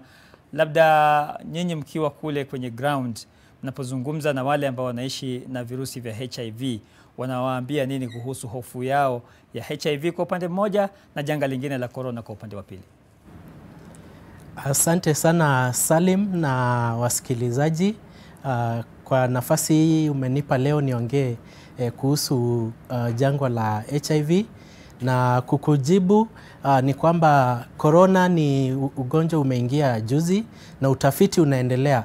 Bado hatuna uhakika kabisa vile inaenda na ugonjwa wa virusi vya ukimwi, lakini vile tunajua kwa wale kinga yao iko chini kidogo, kuna uwezekano hii COVID ikawaathuru zaidi kuliko wale wako kawaida. Lakini tunashukuru tuko na madawa ya ARVs ambayo wale wanatumia vizuri na virusi zimeenda chini, tunaweza sema wanaweza pambana na ugonjwa wa corona kama watu wale wengine wazima. Asante. Kumekuwa na wasiwasi daktari kuhusiana na hata watu kwenda kupata ule ushauri wa mara kwa mara kutoka katika hospitali. Wale watu ambao wangependa kwenda kupima katika VCTs hawakwendi tena tangu mwezi Machi wakati janga la corona lilipobisha hodi humu nchini. Hilo nyinyi kama madaktari na wahusika haswa mnalishughulikia vipi? Asante sana. Hiyo ni kweli. Tangu corona ingie aswa hapa Kenya kumekuwa na matatizo ya usafiri. Watu wengi wanategemea vibarua na pia tuliona uchumi ukienda chini na wengi wakapoteza kazi. Kwa hivyo tumeona wagonjwa wakati mwingine wakikosa nauli ya kwenda hospitali. Na pia kuna ile kuogopa kuingia hospitalini kwa sababu ya ile tunaweza sema ni wanadhani wakija hospitalini wataambukizwa corona. Lakini si jambo la ukweli. Hiyo ilikuwa wakati corona imeanza nchini Kenya mwezi wa 4 wa 5, lakini tumeendelea kuwaelimisha wananchi na Wakenya wote kuwa hospitalini tumefuata mbinu zote za kuhakikisha wagonjwa na wahudumu wote wenye wako kwa hizo hospitali wako salama na hakuna mwenye ataambukizwa corona katika hiyo hospitali ama area ya hospitali. Tutakuja katika statistics baadaye, manake nilikuwa naangalia statistics, takwimu za mwaka huu pengine mpaka kufikia mwezi Juni mwaka huu. Naona ni kama maambukizi yamepanda kwa kasi sana, haswa katika kipindi cha miezi 7 iliyopita. Tutaangalia labda ni kwa nini haswa na nini kifanyike na wahusika wakuu au maambukizi mapya yanawalenga akina nani sana. Lakini nigeukie tu mwanafunzi Meshak, kama unanisikia, karibu sana kwenye NTV sasa. Asante sana. Tunafurahi sana kuwa na wewe. Labda tu kwa haraka tueleze siku kama hii ya leo, kwa kawaida wewe ukiamka unafanya nini? Maana ni siku kubwa kwa watu ambao wanaishi na virusi vya ukimwi. Nikiamka asubuhi, kwanza nachukua dawa yangu na naendelea na vitu za kila siku. Ya kwanza kabisa lazima nichukue dawa. Wewe ulijua wakati gani kwamba unaishi na virusi vya HIV? Wakati nilitambua kwa niko na HIV ilikuwa mwaka wa 2013. Na mama yangu ndiye alinijulisha hali yangu. Asante. Kwamba ulikuwa ulizaliwa na virusi hivyo? Ndivyo, nilizaliwa nazo. Na tangu hapo maisha yamekuwa vipi Meshak? Manake wewe ni mwanafunzi sasa wa kidato cha pili na nikipiga mahesabu yangu ya haraka mwaka wa 2013 ulikuwa katika mwanzo wa elimu, au ndio kwanza ulikuwa unapangia kuanza masomo. Maisha yamekuwaje tangu wakati huo mpaka sasa? Maisha hajakuwa rahisi vile, lakini tunajaribu. Na tambo nilikuwa na stigma, but sahi nilishaelimishwa na sasa najua vizuri kwa nini nameza dawa, so sina hiyo stigma. Asante. Hapo katika shule ya msingi Meshak, manake sasa umeingia secondary na pengine watu katika shule ya pili wana uelewa na ufahamu zaidi ikilinganishwa na wanafunzi wa shule ya msingi. Kule shule ya msingi mambo yalikuwaje? Watoto walijua kwamba unaishi na HIV na walimu walikuchukulia vipi? Kulikuwa na mwalimu mmoja pekee ndiye alikuwa anajua hali yangu na hakuambia watu. Na kulikuwa na wanafunzi wengine pia lijua, na wao ndio sasa walikuwa na discriminate, but niliovercome hiyo. Asante sana. Najua wewe ni ambassador sasa hivi Meshak, unafanya shughuli nyingi kujaribu kuzungumza na vijana wa rika lako, vijana hata wa umri wa juu yako na ulimwengu kwa jumla kuhusiana na jinsi ya kuishi na virusi, jinsi ya kumeza dawa, jinsi pengine ya kuepukana na masuala ya stigma na mambo kama hayo. Tutaendelea kuzungumza zaidi katika kipindi hiki. Na labda ni wageukie wanandoa Titus pamoja na Francisca. Titus, mmoja wenu anaishi na virusi vya HIV. Kati yako na mkewe nani?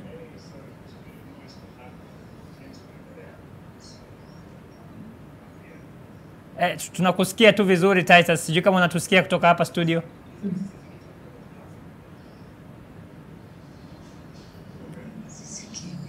Titus? Titus, endelea kuzungumza, sisi tunakusikia vizuri hapa studio.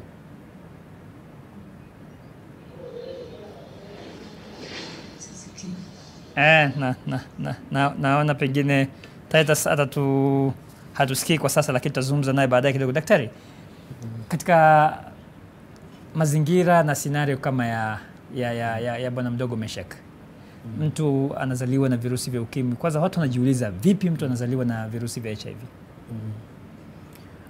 Ningependa kusema ni kati ya njia moja za kuambukizwa virusi vya ukimwi ni kati ya njia ya mimba. Wakati mama mjamzito ako na mimba, ama wakati wa kujifungua ama kunyonyesha mtoto.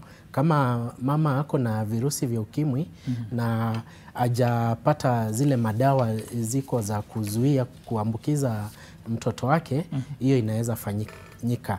Lakini tunashukuru kwa sababu sasa hivi leo tuko na madawa yenye yanazuia sana hiyo kuambukiza watoto.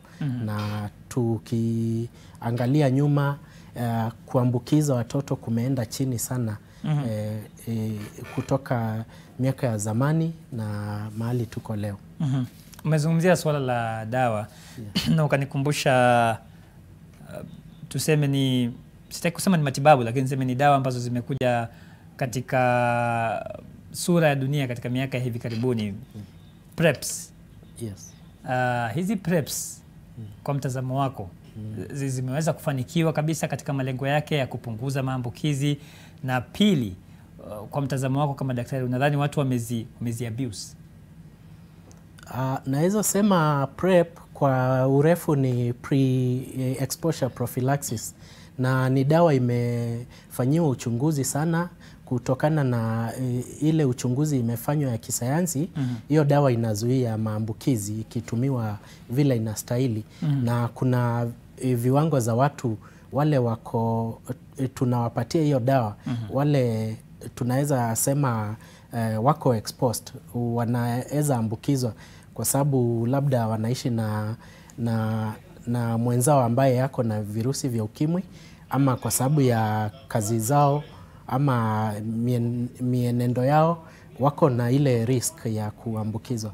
Kwa hivyo hiyo dawa ni ya hao watu, na mahali imetumika, ikiwa Kenya ni kati ya zile nchi zimetumia hiyo dawa, tumeona ikisaidia kupunguza maambukizi katika hao watu. Kuhusu kutumiwa vibaya, hiyo labda sina uhakika, tujaona hiyo, lakini tumekuwa na tatizo, watu wameanza na wanaacha dawa, lakini ni jambo wahusika wote tunaendelea kuzungumza, tuone vile wale wote wameanza dawa ya PrEP wanaweza endelea nayo na iwafaidi vile ilivyo. Vile kuna hizi dawa ambazo zinatumika baada ya mtu kujikuta amefanya kitendo cha ngono na hakuwa amejihifadhi, hakuwa ametumia mpira kama vile kondomu na mambo kama hayo. Tofauti ya dawa hizi mbili ni? Tofauti ya kwanza, moja ile tumezungumzia, tumesema ni pre-exposure prophylaxis. Kwa ni PrEP. PrEP. Hii ingine ni post-exposure prophylaxis. Ni PEP. Yes, PEP. Kuna PrEP na kuna PEP. Yes, kuna hizo mbili, na tofauti ni kwa PrEP, hii ni ile daktari ni anapeana akichunguza aone kulingana na maisha yako na mienendo unahitaji hiyo dawa ikuzuie kuambukizwa virusi.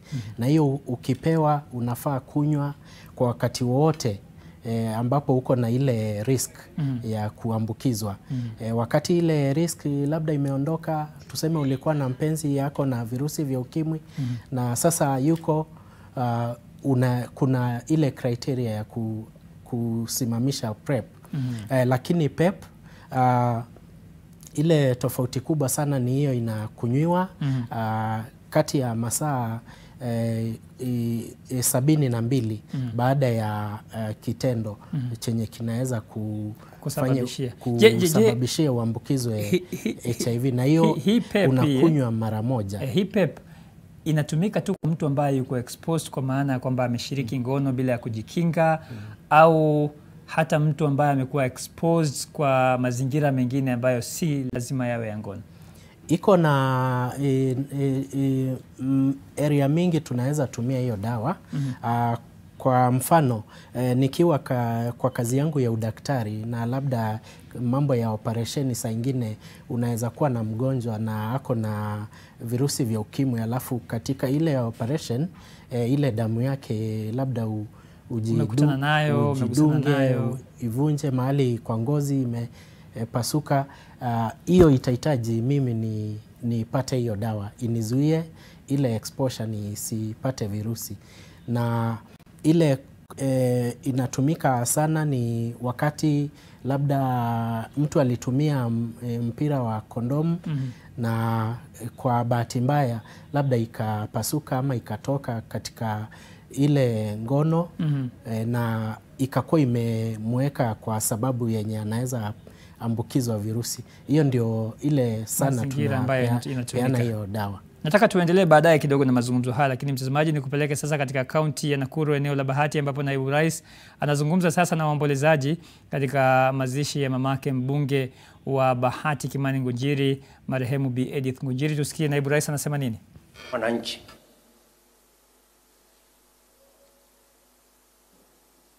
tusidanganyike tukasema ya kwamba pengine serikali ama askari ndio wataweka amani.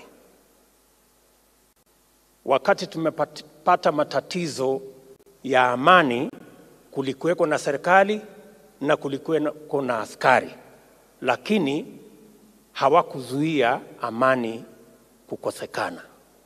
Na ndio sababu amani tulio nayo Bonde la Ufa na Kenya ni amani sisi wananchi wenyewe tuliamua.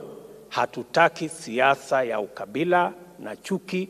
Tunataka kuishi pamoja katika taifa letu la Kenya, na shughuli yetu ni kupigana na umaskini na kuendesha mambo ya maendeleo. That is a decision we made. Na mimi nataka niwaambie kama naibu wa rais ya kwamba tuliamua na haturudi nyuma. Hakuna mtu katika Bonde la Ufa ambaye atatishwa na mwenzake. Hakuna mtu katika Bonde la Ufa ambaye atatuletea tena siasa ya ukabila na chuki. Sisi ni watu werevu, na amani tuliamua ya kwamba tutatembea nayo katika Bonde la Ufa ni mapenzi yetu, na tuliamua mchana na tukiwa watu wazima na tukiwa na akili timamu ya kwamba tutatembea safari ya amani, kwa sababu tuko na faida ya kuwa na amani, kwa sababu tukiwa na amani tunaweza kuendesha shughuli zetu, tuweze kukabiliana na umaskini, tuweze kufanya ukulima, tuweze kufanya biashara, tuweze kuzalisha mali na tuweze kuendesha mambo ya taifa letu. Na mimi nataka niwaulize viongozi, sio viongozi, nataka niulize wananchi wa Bonde la Ufa na Kenya. kiongozi ama mtu yeyote ambaye anaendesha uchochezi wa kikabila ama uchochezi wa mambo ya kupiganisha hata kiti kidogo mahali popote, kwa sababu mtu kama huyo ni mtu wako na laana ya ujinga. Tafadhali na wauliza, mtu yeyote ambaye hana sera, hana maono, hana mipango ya kupeleka maisha yetu mbele, ati kazi yake ni kuchochea mambo ya ukabila na mambo ya kupiganisha watu, na waambia asichaguliwe kwa kiti chochote, hata kiti kidogo ya kuongoza cattle dip asichaguliwe.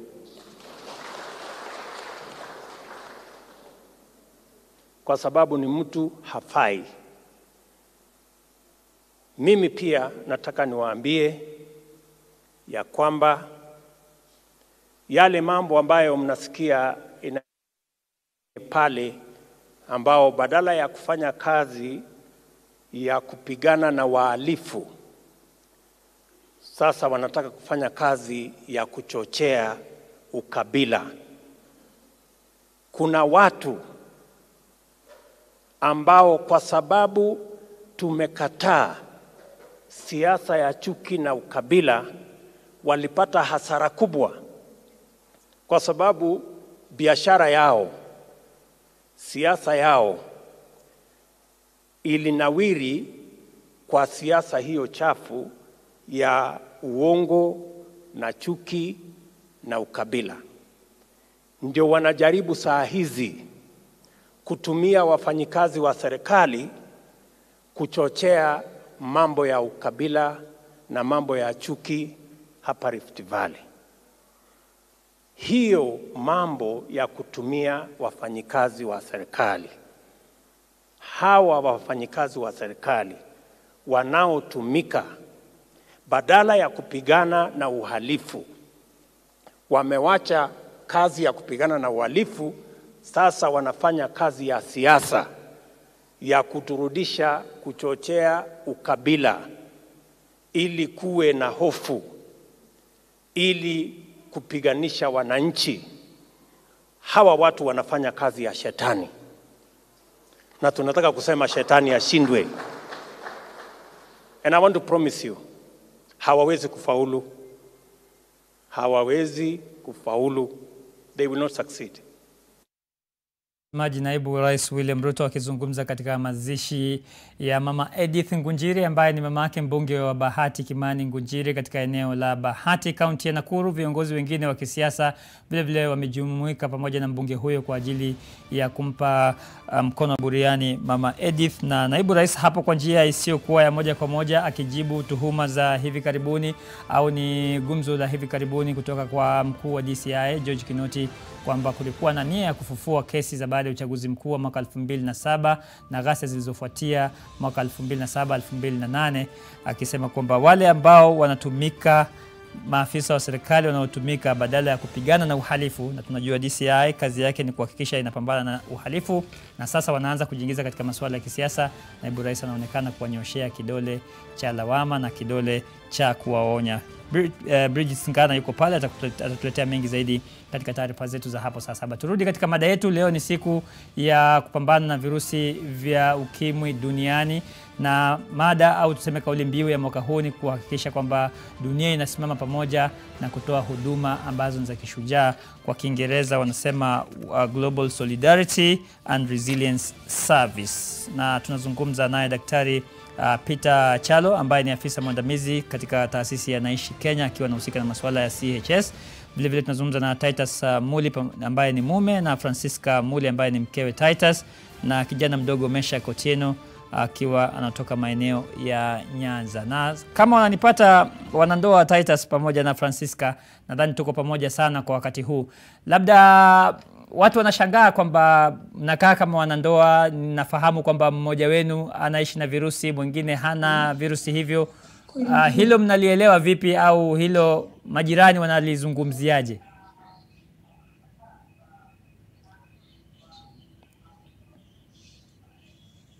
Tusikii. Sisikii, uliza nisikie. Titus, labda tueleze tu maisha ya... Usikii. Labda ukiwa kama mume, ukiwa unaishi katika ndoa ambapo partner wako mmoja anaishi na virusi na mwingine hana virusi, maisha hayo yako vipi? Bwana Salim, sisikii vile unasema, unauliza nauliza maisha ya story. Yes, story yako. Okay. Tangu nilianze nishikwe na hiyo ukimwi, niko na almost, ilishika 1999. From there nimeendelea na kunywa dawa. Mimi kwenda hospitali nikaeleza daktari mimi ni mgonjwa, kupatikana naye, kurudi nyumbani nikaelezea bibi yangu. Akaniambia nikakuja na yeye. Kwenda kukuja na yeye akapimwa, akaonekana positive. Sasa nikamwambia tutaenda na wewe. Hakukataa, akakubali. Akaniambia twende tukapimwe. Kwenda kupimwa ndio tulionelea tuliambiwa jinsi ya kuishi. Ndio kutokea hapo mimi nikaendelea na kufunzwa kukunywa dawa, kutumia condom. Paka hapo mimi naendelea kutumia condom, iko njia moja ya kuzuia usiambukishe mwenzako. Kwa hivyo ni lazima hata mwenzako awe na upendo, ndio msijaribu kwenda kando. Halafu pengine kwa Francisca tunaona ni mzuri kuendelea na kunywa dawa, kwa vile watu wengine unaweza vile hawana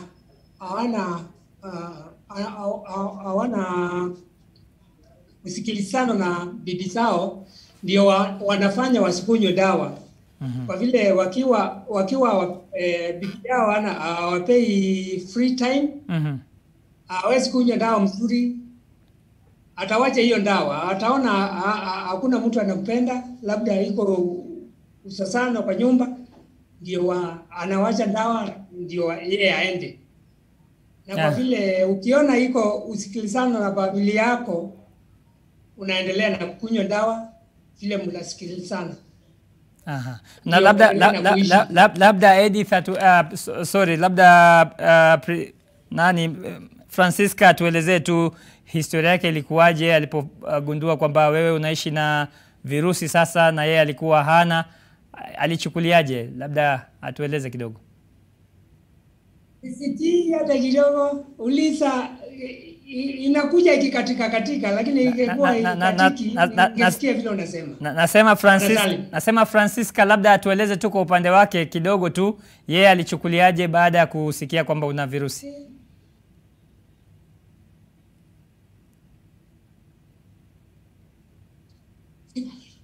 Rudia Bwana Salim. Naona tuna matatizo kidogo. Tuna matatizo kidogo ya mawasiliano, lakini mpenzi mtazamaji, kama ndio kwanza unafungulia runinga yako na kujiunga nasi, unatazama NTV sasa, leo ikiwa ni siku ya kuadhimisha siku ya ukimwi duniani, World AIDS Day. Tunazungumzia masuala hayo. Tuna daktari hapa studioni, tuna wanandoa ambao mmoja anaishi na virusi vya HIV na mmoja hana, na vile vile tuna mwanafunzi mdogo wa kidato cha pili ambaye na yeye amekuwa akiishi na virusi hivyo vya HIV. Wanatupa tu experience zao, jinsi walivyoweza kukabiliana na maambukizi kama hayo na jinsi wanavyoendelea kuishi maisha ya matumaini wakiwa na virusi kama hivyo, kwani unapopata virusi vya HIV haiwi kwamba ndio hukumu ya kifo. Bado una nafasi, jikubali, kubali kufuata zile taratibu na utaishi katika maisha ambayo ni salama, maisha ambayo ni mazuri na ni marefu zaidi. Tupate mapumziko mafupi, tukirudi tutakuwa tunaendelea na mazungumzo yetu hapa studioni.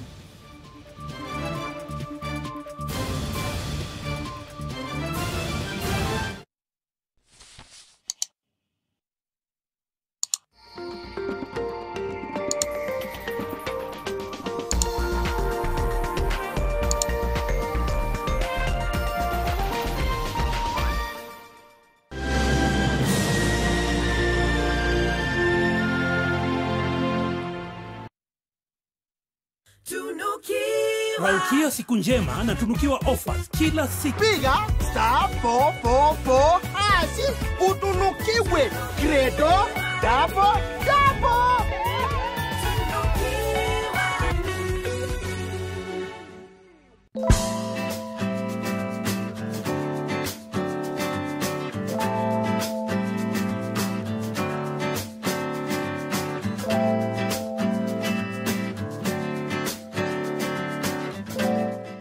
We'll take nothing for granted and always remember to taste.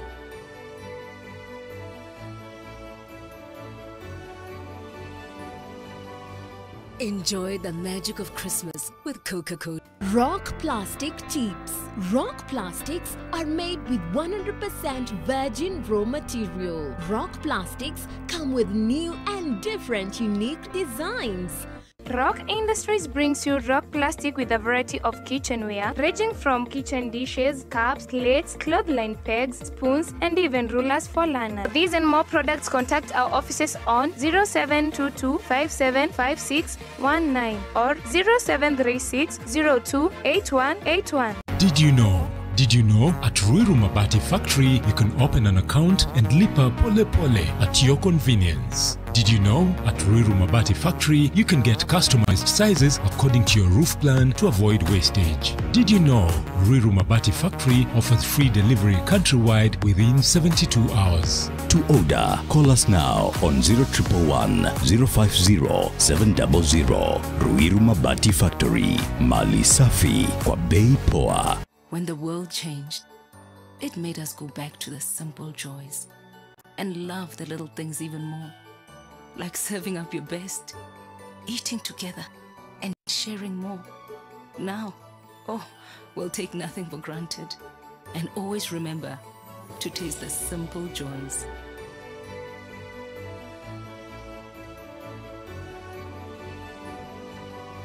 Enjoy the magic of Christmas with Coca-Cola. The larger part of the word heart is art, but the pandemic threw a disruptive brush at the galleries, the pages, and unprecedentedly drew the curtains on the stages. So, what is the future of storytelling, specifically the African story through art, media, name it? Join me, Dan Mwangi, as we discuss the rising from the ashes in the context of media and culture change at the Kusi Ideas Festival 2 in the Lakeside County of Kisumu in Kenya on the 8th and 9th of December 2020 as we march on towards a post-COVID-19 pandemic Africa and recover together.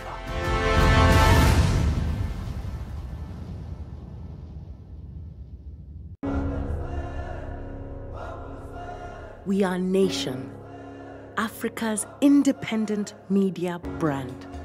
We are committed to empowering all Africans, from the young to the old, from the curious to the educated, and from the heart of the cities to the rural areas. We are Nation. Join us, because if you want to get far, you do it together. Nation. Empower Africa.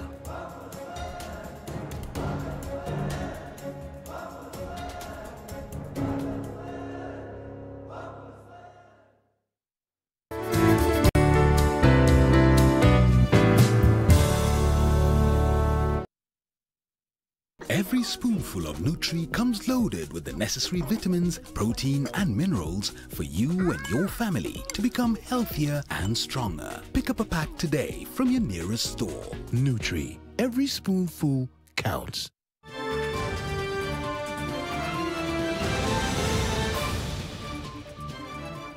Naam, karibu tena mtazamaji, tuendelea na NTV sasa, tukiendelea kuzungumzia masuala ya maambukizi ya virusi vya HIV, ikiwa leo ni siku ya kuhamasisha ulimwengu kutokana na maambukizi ya virusi vya HIV na ugonjwa hatari wa ukimwi, World AIDS Day, ambao inaadhimishwa kila tarehe mosi ya mwezi Disemba kila mwaka. Na katika takwimu ambazo tuko nazo kwa sasa kufikia mwaka huu, tangu mwezi Juni, takwimu za kimataifa zinaonyesha kwamba watu wasiopungua bilioni 38 wanaishi na virusi vya ukimwi, na ni takwimu ambazo zinakwenda mpaka mwaka 2019. Zaidi ya watu 700,000 walipoteza maisha kutokana na ugonjwa huo au magonjwa yanayohusiana na HIV na ukimwi kati ya mwaka huu 2019, na idadi kubwa inaonyesha kwamba waathiriwa wakubwa ni wanawake. Hapa studioni tutazungumza na Daktari Peter Chalo ambaye ni afisa mwandamizi katika taasisi ya Naishi Kenya akiwa anashughulikia masuala ya CHS. Katika mtandao wa Zoom tunaye Titus Muli ambaye ni mume anaishi na virusi vya HIV, pamoja na Francisca Muli ambaye ni mkewe Titus. Yeye anaishi na mumewe lakini hana virusi hivyo, na Emesha Kotieno, mwanafunzi wa kidato cha pili, anaishi na virusi vya HIV. Daktari, inavyoonekana ni kwamba katika takwimu tulizonazo kila siku wanawake 5,500 wanaambukizwa virusi vya HIV. Kwa nini wanawake? Asante sana Salim.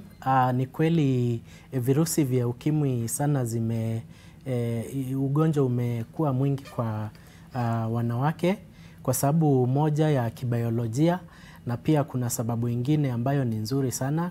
Wanawake wanajitokeza kupimwa virusi vya ukimwi sana kuliko sisi wanaume.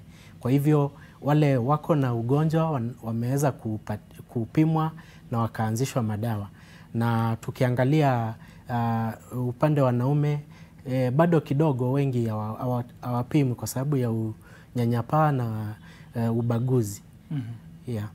Labda nimlete katika mazungumzo haya sasa Meshak, labda wewe kama mwanafunzi, tangu mwezi Machi shule zimefungwa na mmekuwa mkikaa nyumbani, umeona kwamba kuna wasiwasi wowote kwamba huko kukaa nyumbani na wanafunzi wengi kuwa wako very idle nyumbani, kuna wasiwasi kwamba maambukizi yanaweza yakaongezeka? Na tumeona katika siku za hivi karibuni vijana wa rika lako wakijihusisha na masuala ya ufuska, unywaji pombe na kushiriki ngono na mambo kama hayo. Hilo limekutia wasiwasi kama kijana?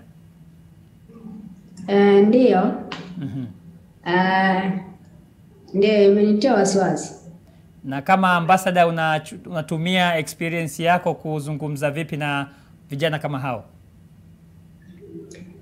Vijana kama hao tunafanya home visits, tunajaribu kuwa encourage waache hizo, wasihusishwe kwa hayo tabia mbaya kama vile kunywa pombe na mengineo. Lakini kwanza kabisa tunafanya home visits, tuwe nao na tusikie matatizo yao. Ndio. Unapowaambia kwamba unaishi na virusi vya HIV wanashtuka? Wanashtuka. Kwa sababu na live positively. Sina hiyo fikra mbaya niko na HIV, niko tu positive. Nafanya vile wale wenye wako negative vile wanafanya tu.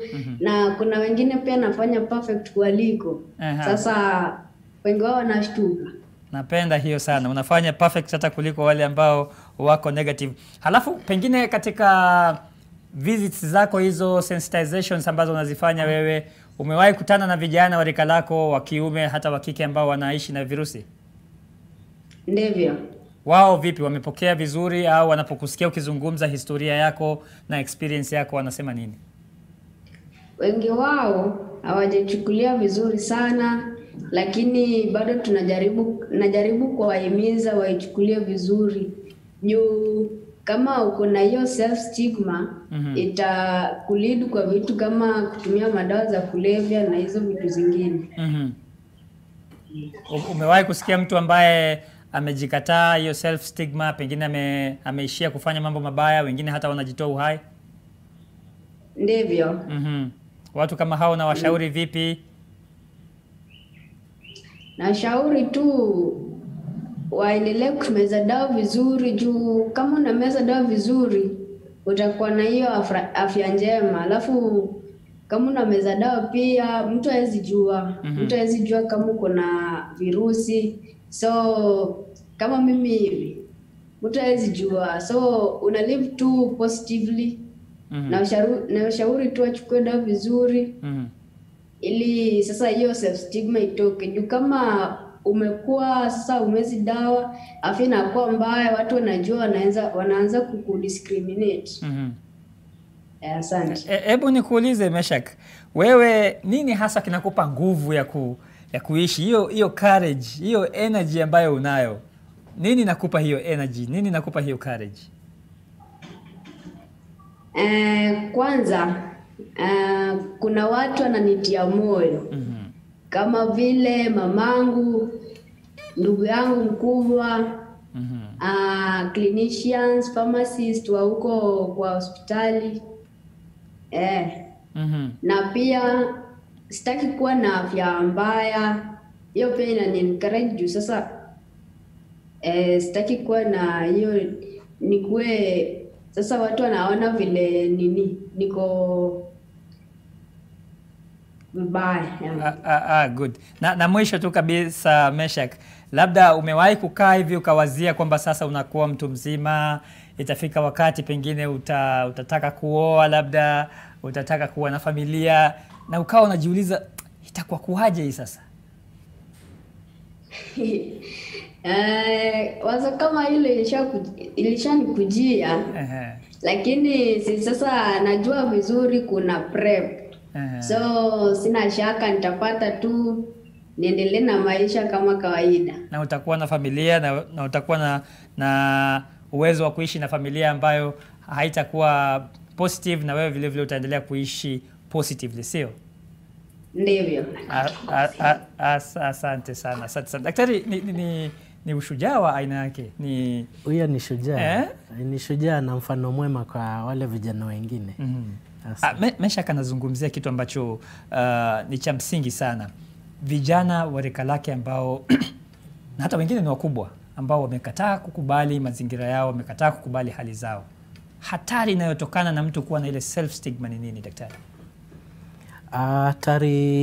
Hatari ya kukataa kujikubali ni mara mbili. Ya kwanza kabisa ni wakati umekataa kujikubali, hautapata matibabu ama dawa za kupunguza virusi ndio afya yako iwe bora.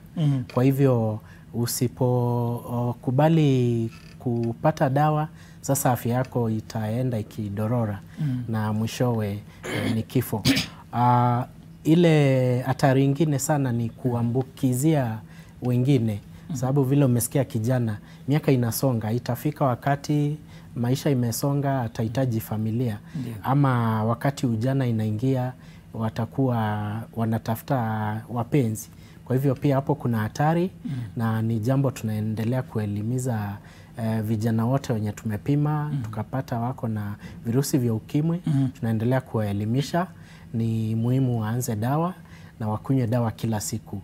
Ndio hata ile virus ikuwe chini sana, ipunguze ile risk ya kuambukiza wenzao. Asante sana. Jacqueline, sijui kama tunaye sasa. Wamerudi vizuri, asante sana. Ninaye upande wa wanandoa kule, Titus pamoja na mkewe. Titus, sijui kama mnanisikia vizuri, na kama mnanisikia labda tumpatie tu mke wako nafasi atuelezee tu experience yake na historia yake baada ya kubaini kwamba sasa wewe umepata virusi. Nakusikia. Asante sana. Tunaweza kupata mama atuelezee experience yake labda? Mimi 1999 ndio nilipatwa na hiyo ugonjwa. Tulisikia hiyo, labda mke wako atuelezee yeye baada ya kujua wewe unaishi na virusi, yeye alisikia vipi? Siku alipatwa na ugonjwa wa HIV. Kuja na akaniambia, nikamuuliza twende hospitali tukapimwe. Tukaenda tukapimwa, akapatwa na ugonjwa.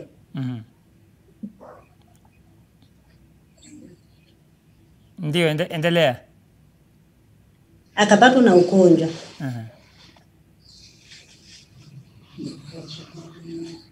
Mimi nikapimwa,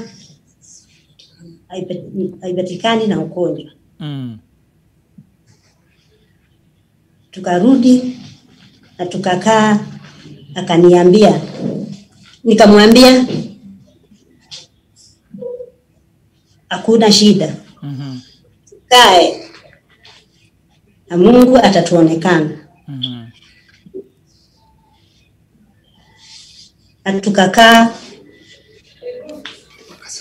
mpaka sasa. Mumepata watoto labda tangu mzee alipopata virusi mpaka sasa, mmewahi kupata watoto labda? Na tukapata mtoto mmoja ambaye yuko negative. Vizuri. Mtoto anasemaje? Anajua mazingira ya mama, anajua afya ya mama? Wanajua. Ana miaka mingapi huyo mtoto ambaye mlimpata baada ya mzee kuugua?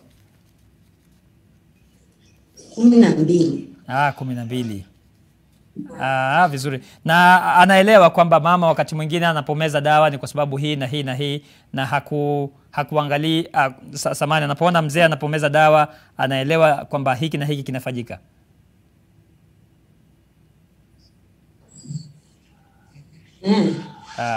Asante sana. Naona tuna matatizo kidogo. Daktari, kuna kitu ambacho pengine kwa haraka haraka tukimalizia.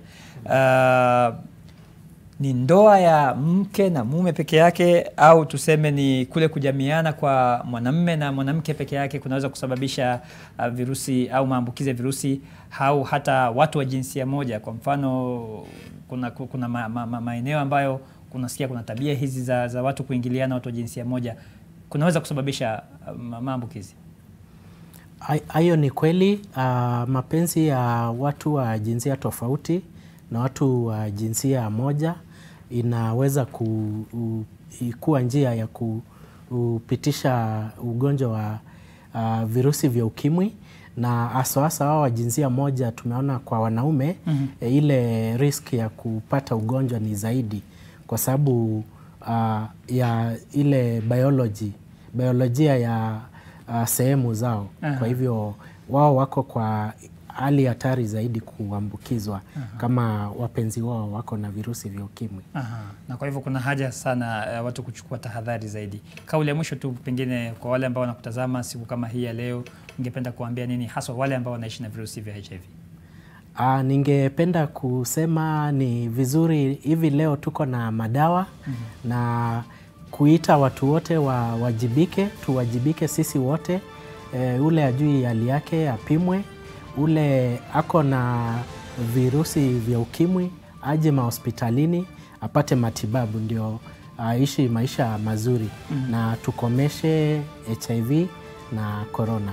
Asante sana. Asante sana. Asante. Meshak, tutakupatia 30 seconds tu zungumza na vijana ambao ni warika lako na wanaishi na virusi vya HIV. Ungependa kuambia nini kabla tufunge kipindi? Ningependa kuambia vijana wenye umri kama wangu, wenye already wanajua hali yao, waendelee kumeza dawa vizuri. Juu wakimeza dawa vizuri, hali yao itakuwa sawa, na sisi ndio future leaders ya hii country. So waendelee tu kumeza dawa vizuri na wasi give up.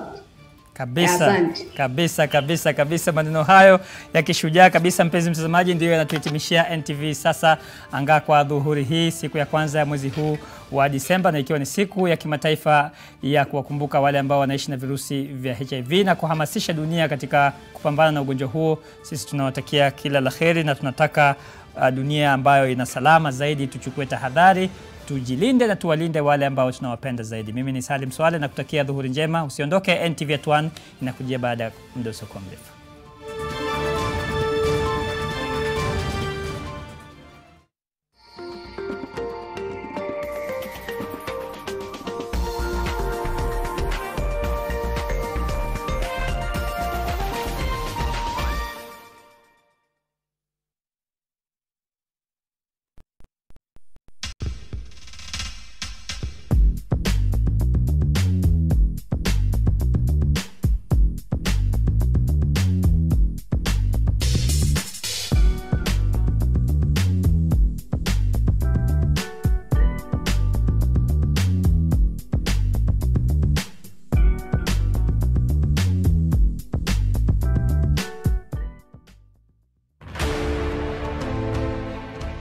accepting your status as someone living with HIV virus at 14 was not easy. I was actually an example that parents use to their children. That ukiendelea kuja hapa home late, ama ukiendelea kufanya hivi, utaenda tu kama Tina. Unaona Tina kona ukimwi sahi. The student became suspicious, like every month Goreti lazima aende hospitali. There's a way the youth think, mi nakutrust, wewe huwezi kuwa nayo. That notion should just end. All of us are living with the virus unless you are tested positive and negative. These young people hope by speaking out and sharing their stories, they can help the world be a more understanding place. In your paper this week, region running on debts. From International Monetary Fund loans and grants, countries are struggling to balance their books. Africa Continental Free Trade Area countdown. E-commerce to unlock trade. Plus our opinion leaders. Restless Horn of Africa. Without climate security, there's no peace. For this and more stories, get your copy of the East African. Don't fall into Luciana's trap, all right? After all, she's the one who stole Miguel. If you're unhappy now, it's because of that woman. But I'm done. I don't want to work here anymore, not for you, much less for the attorney. Now you're not alone. I'm gonna help you destroy him. Why are you saying these awful things? Why am I saying these awful things? Because they're true, Luciana. It's the real reason why the two of us have had the problems that we have had. The only thing is you refuse to recognize that fact.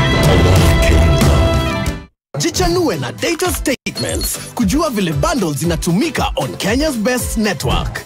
Dial *544# and select check balance. Kumbuka pia, the first time you access your data statements, una get 200 MBs completely free. This is Fact Finder from the BBC. We speak to a cancer survivor on how health misinformation impacted her wellness journey. I was trying the alternative treatments because this is what I had read over the net.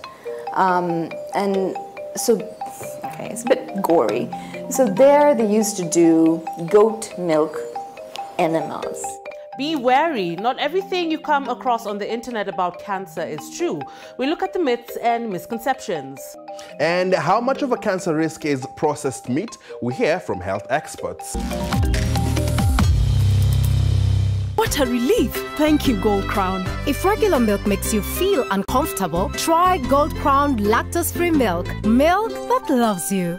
Union Pay cards are widely accepted at POS and ATM nationwide.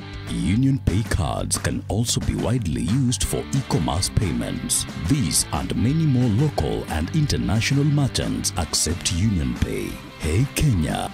It's time to earn while you spend with your Union Pay card. Yes, you get 10% back on every purchase, rewarding you as you swipe.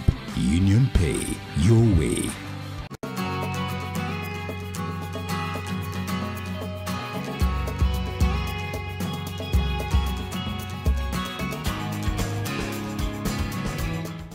Any form of violence against children is wrong. Report cases of abuse to a trusted adult, children's officers, the police, or call the child helpline 116. Spot it and stop it. Kila siku unapokaza mshipi, unapozidi bidii, unapoongeza maarifa ya kuimarisha maisha, unapoongeza nguvu ya kukusongeza mbele, unaposherehekea na kuwakaribisha wengine kufurahia nawe, unapojijenga kibiashara na kuonyesha penzi lako, unga unaozaidisha uko papo hapo, kuzaidisha utamu wa maisha kwa kila namna, kila mara. Familia ya Ajab imeongezeka ili uzidishe mapishi. Mambo ni Ajab. Welcome to Good Life, where we are all about you. And when we say you, we mean all of you, including the little ones. We're all about ensuring you feel better and healthier, so you enjoy every moment with the ones closest to you. A smile on your face is what we're about. That's why you'll always be welcome back to Good Life pharmacies across Kenya with the same smile on every visit. Good Life.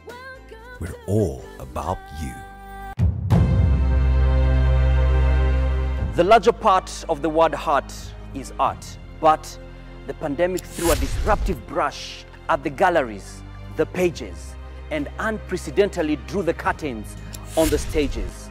So, what is the future of storytelling, specifically the African story through art, media, name it? Join me, Dan Mwangi, as we discuss the rising from the ashes in the context of media and culture change at the Kusi Ideas Festival 2 in the Lakeside County of Kisumu in Kenya on the 8th and 9th of December 2020 as we march on towards a post-COVID-19 pandemic Africa and recover together.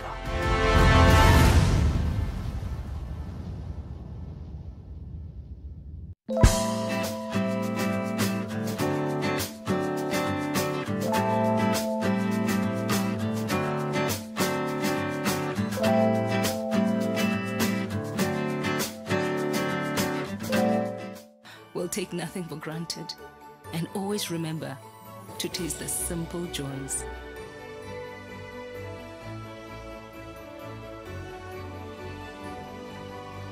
Enjoy the magic of Christmas with Coca-Cola.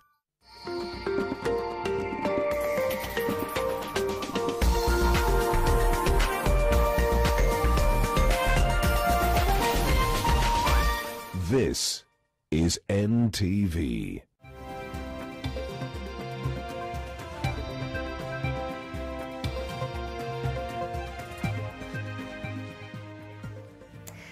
Well, a very good afternoon to you. Thank you for joining us. You're watching NTV at 1. My name is Zainab Ismail. Indeed, it is the first day of the month of December 2020. Now, Deputy President William Ruto is currently in Nakuru County at the burial service of Edith Ngunjiri, the mother to Bahati Member of Parliament Kimani Ngunjiri, and leaders present have called for the dismissal of the Director of Criminal Investigations, George Kinoti, on what they term as evoking the ghosts of the 2007-2008 post-election violence. Our reporter Bridget Sangana is there and will be joining her in just a moment to give us more details as to some of the issues that have been raised. Well, away from that, the High Court has issued orders stopping the Nairobi County Assembly from debating an impeachment motion against embattled Governor Mike Sonko until another petition filed in February is heard and determined. Well, Sonko had moved to court under a certificate of urgency to block an impending impeachment process. Kennedy Mureithi has more. Nairobi Governor Mike Sonko has once again taken the battle for control of Nairobi to the corridors of justice in an attempt to fend off an onslaught against his governorship. Through his lawyer Harrison Kinyanjui, the embattled governor sought from the courts an affirmation that he remains the city's boss and that no impeachment motion tabled in the assembly can take off. In the 58-point affidavit filed in the High Court Tuesday morning, Sonko notes there is an impending case in court challenging his impeachment filed in February. Lawyer Harrison Kinyanjui certifies the matter as urgent, bearing in mind another impeachment motion was filed in the Assembly on 26th November 2020. Governor Sonko in the affidavit wants the court to stop the impeachment until the case in court is heard and determined. The affidavit notes the said injunctive conservatory orders are still in place to date, even as confirmed by the ruling of the Honorable Justice Bairam Ongayo, once again issued on the 23rd of October 2020, when he dismissed the Speaker's preliminary objection on the court's jurisdiction. Among grounds for seeking a stay of the impeachment proceedings, Governor Sonko says the fresh motion lacks merit. It reads in part, the first, second and third respondents and a certain faction of honorable members hatched an ignominious impunged renewed impeachment process against the petitioner, placed the same in motion in lightning speed on November 26th, in complete disregard of the timeline set in both the law and the Nairobi City County standing orders, and now purport to clothe it with legality when it is apparent no practicable or effectual form of public participation has been engaged in at all in the span of the purported process, contrary to the constitutional provisions cited. The court has granted Governor Sonko's prayers, stopping the impeachment process. a sigh of relief for a governor battling various storms for control of the capital. Sonko, who hosted about 80 MCAs Monday, was reportedly temporarily detained when police officers stormed the premises and stopped the meeting for failing to observe public health protocols on COVID-19. The MCAs denouncing signatures purported to have been attached to the impeachment motion by Makongeni Ward MCA Peter Imwatok. On Thursday, they tabled a notice of motion purported to have been supported by 86 signatures. So we're just here to also, among other things, make it clear that the signatures they purport to have were not signed by members for the impeachment. Yes. They collected those signatures from a Kamukunji we held before, and the few that they were able to collect through coercion and duress could only amount to 17. Kennedy Muredi, NTV. Well, December the 1st is marked globally to look at the misses and gains that countries have made in fighting HIV and AIDS. Well, this year's theme is fighting HIV and COVID-19 that health experts say has affected testing and sometimes access to drugs and medical services. Let's now listen into the proceedings of the national commemoration of the day in Kajiado County. Tafadhali.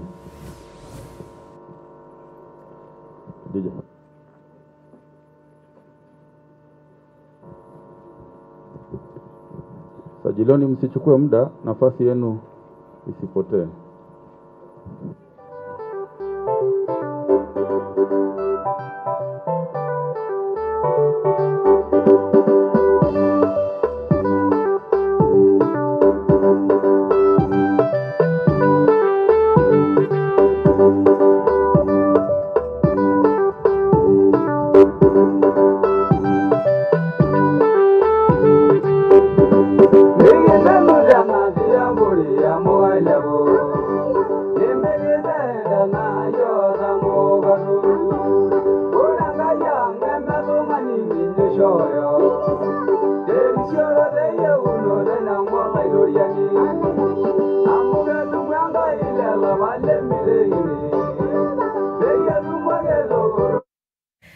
All right, the commemoration of the day happening there in Kajiado County. Our reporter Leila Mohammed is on standby. She'll be giving us more details of what will be said there. But also, hand in hand with that, about 1.3 million adults in Kenya are living with HIV and AIDS. An estimated 4.9% of those aged between 15 and 64 years old. That is according to a new survey. And adolescents and young people account for 40% of new HIV infections. And although Kenya has made significant progress in the fight, the rate of infection among young people is still rising. Well, NTV's Rose Wangoi spoke with young people living with HIV, and here is a sneak preview of Positive Living, which airs tonight at 9 p.m. Accepting your status as someone living with HIV virus at 14 was not easy. I was actually an example that parents use to their children. That ukiendelea kuja hapa home late, ama ukiendelea kufanya hivi, utaenda tu kama Tina. Unaona Tina kona ukimwi sahi. The student became suspicious, like every month Goreti lazima aende hospitali. There's a way the youth think, mi nakutrust, wewe huwezi kuwa nayo. That notion should just end. All of us are living with the virus unless you are tested positive and negative. These young people hope by speaking out and sharing their stories, they can help the world be a more understanding place. Well, you certainly don't want to miss that feature as tonight at 9 p.m. Well, going back to Nakuru County, where Deputy President William Ruto is currently in the county at the burial service of Edith Ngunjiri, the mother to Bahati Member of Parliament Kimani Ngunjiri, where leaders present have been calling and are calling for the dismissal of the Director of Criminal Investigations, George Kinoti, on what they term as evoking the ghosts of the 2007-2008 post-election violence. And of course, our reporter Bridget Singana is on standby. Bridget, a very good afternoon to you. What has the Deputy President been saying with regards to this issue? Well, Zainab, the Deputy President says that the criminal investigations or the direction of criminal investigations are being used to incite people into ethnic violence. Remember, back in 2007 and 2008, the entire Rift Valley was in turmoil, Nakuru County and also Uasin Gishu County being the center of conflict, inter-ethnic conflict. And so the move by the Director of Criminal Investigations to take or receive statements from victims of the 2008-2007 post-election violence was seen as an instigator of unrest in this region. Leaders drawn from the North Rift, the South Rift and all the way to Narok County speaking here. These are leaders who are allied also to the Deputy President, and they are saying that this is a time for this region to really reflect and maintain peace and tranquility regardless of what is happening right now. Remember, this is also a time when the government is going around also collecting signatures for the BBI proposal to amend the constitution. But the leaders who have spoken here, majority of whom are allied to the Deputy President, are calling for more time for people to read this document and also to assess it. But before I go further into this explanation, let's hear what the Deputy President said regarding DCI and its involvement in the incitement of persons as we head on to the next elections. Hawa wafanyikazi wa serikali wanaotumika badala ya kupigana na uhalifu, wamewacha kazi ya kupigana na uhalifu, sasa wanafanya kazi ya siasa ya kuturudisha, kuchochea ukabila ili kuwe na hofu, ili kupiganisha wananchi. Hawa watu wanafanya kazi ya shetani, na tunataka kusema shetani ashindwe. And I want to promise you, hawawezi kufaulu. Hawawezi kufaulu. They will not succeed. And I want to say for the record, the abuse of criminal investigation and criminal prosecution targeting people because of their tribe or their political affiliation is the wrong thing to do. But it is worse if criminal investigation and criminal prosecutions are used to incite ethnic hate and tribalism in our nation. I want to ask public officers charged with the responsibility of doing the job of protecting our country not to use those offices for the wrong things.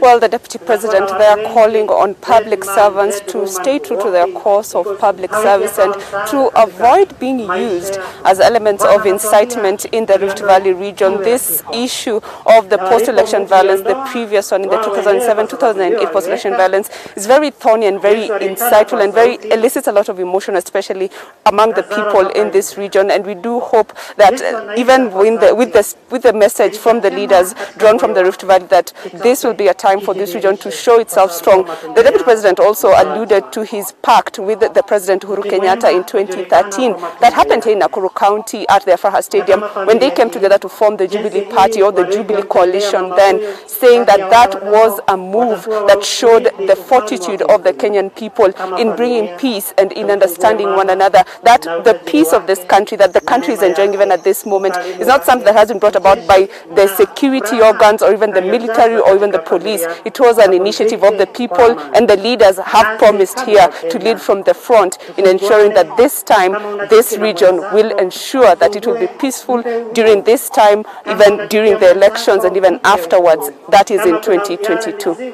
All right, thanks, Bridget. Then Nakuru County, of course, we'll be getting more details from Bridget later on in our subsequent bulletins. Well, a meeting between Wiper Party leader Kalonzo Musyoka and Kitui Governor Charity meeting Ngilu on Monday night now has the two leaders committing to work together towards delivering a favorable BBI outcome in the region. While a meeting that ran late into the night at Kalonzo's Karen home discussed ways of forging a united front towards selling the BBI agenda. While sources tell NTV the two also attempted to iron out outstanding issues between them. The two have been on a seeming warpath since Ngilu's election as Kitui governor. NTV has learned there may be the hand of state officials in having Ngilu and Kalonzo work together, at least for the sake of the BBI agenda, with strict instructions to set aside their political differences. Kalonzo also met other elected leaders from the county, including the woman representative, the senator and his son Kennedy Musyoka, who have now been called upon to sell the positives of the BBI.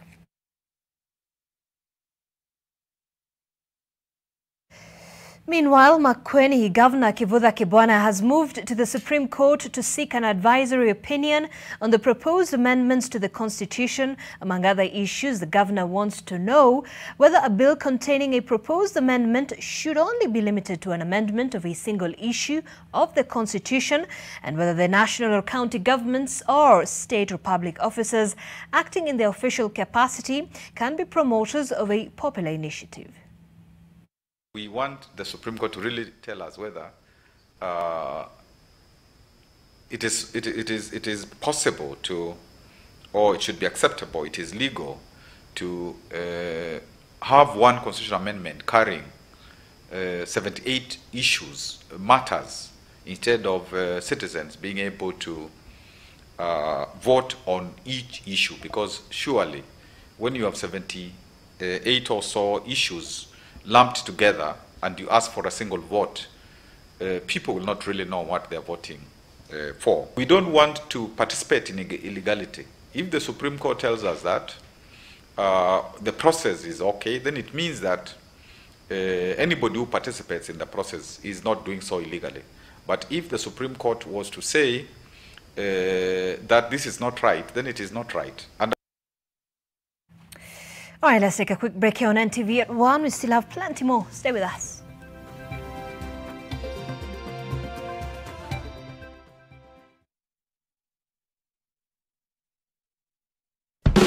For 50 years, Kenya Reinsurance Corporation has been a reliable provider of reinsurance security and services for most classes of insurance business to over 265 companies in over 62 countries in Africa, Middle East and Asia. Guided by strong core values and certified on 2 global ISO standards, Kenya Re aims to provide seamless stability. To ensure we serve our customers better, we have regional offices in Cote d'Ivoire, Zambia and Uganda. Kenya Re, celebrating 50 years of reinsurance excellence.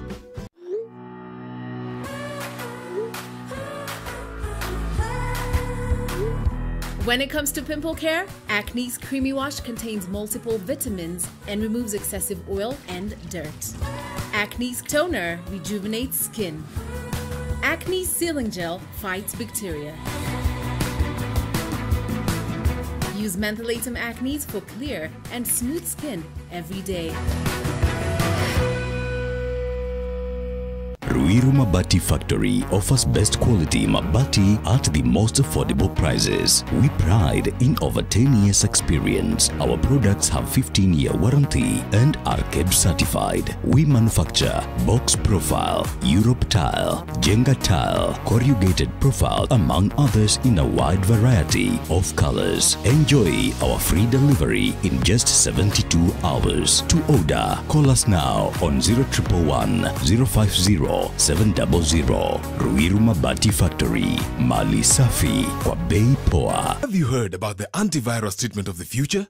Yes, the human body antivirus treatment of the future is here. African Oolong Tea is a proudly Kenyan tea brought to you by Akman Limited. With Oolong Tea, you don't need to add sugar or milk.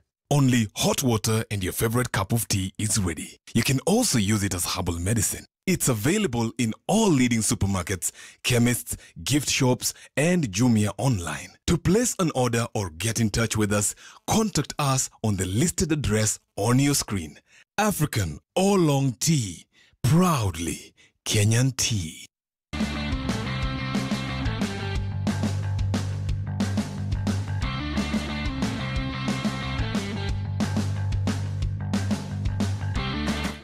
bila worries. Christina Naivas is now on with the biggest and tastiest offers this festive season. Every day, 350 winners Kula shopping voucher worth 2,000 shillings. All you need to do is simply present your Naivas card when you shop for your chance to be one of the winners. Naivas saves you money.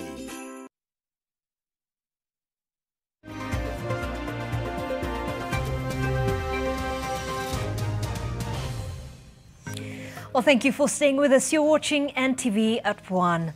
Now, a clash has emerged between Governor Mwangi wa Iria and County Commissioner on the collection of the signatures in Murang'a County. Well, the war of words ensued after the governor accused Mohamed Bare of allegedly withholding forms in his offices instead of sharing with him so as to use the thousands of community health workers and county employees to help in signature collection. Well, the governor faulted the county commissioner use of chiefs alone to collect signatures in support of the BBI. Martin Mora has more. Governor Mwangi wa Iria was presiding over the launch of signature collection at Ihura Stadium in Murang'a, where he accused the county commission of slacking off on the job. Book scheme, tumebakisha siku 3. Hatujamaliza nini? Nikienda town, nauliza mtu kama hapa nani ameandikishwa. Vitabu zilikuja, akakaa nazo kwa ofisi. Anataka kutuonyesha nini? Hii ni kazi tumepewa na Uhuru Kenyatta. Lazima tuifanye. Na mimi ndiye kiongozi wa hii county. The county commissioner later refuted the governor's assertions. Hapa zilikuja zaidi ya vitabu 400. Ziliingia Ijumaa na zikagawa Ijumaa. Hivi sasa ukiangalia kila sehemu kitongoji ya hii iko kitabu. Ya hii county iko kitabu. Na tayari tuko na zaidi ya watu 100,000 wameandikishwa. Vitabu vikifungua watu wa 100,000 wataandikisha wapi?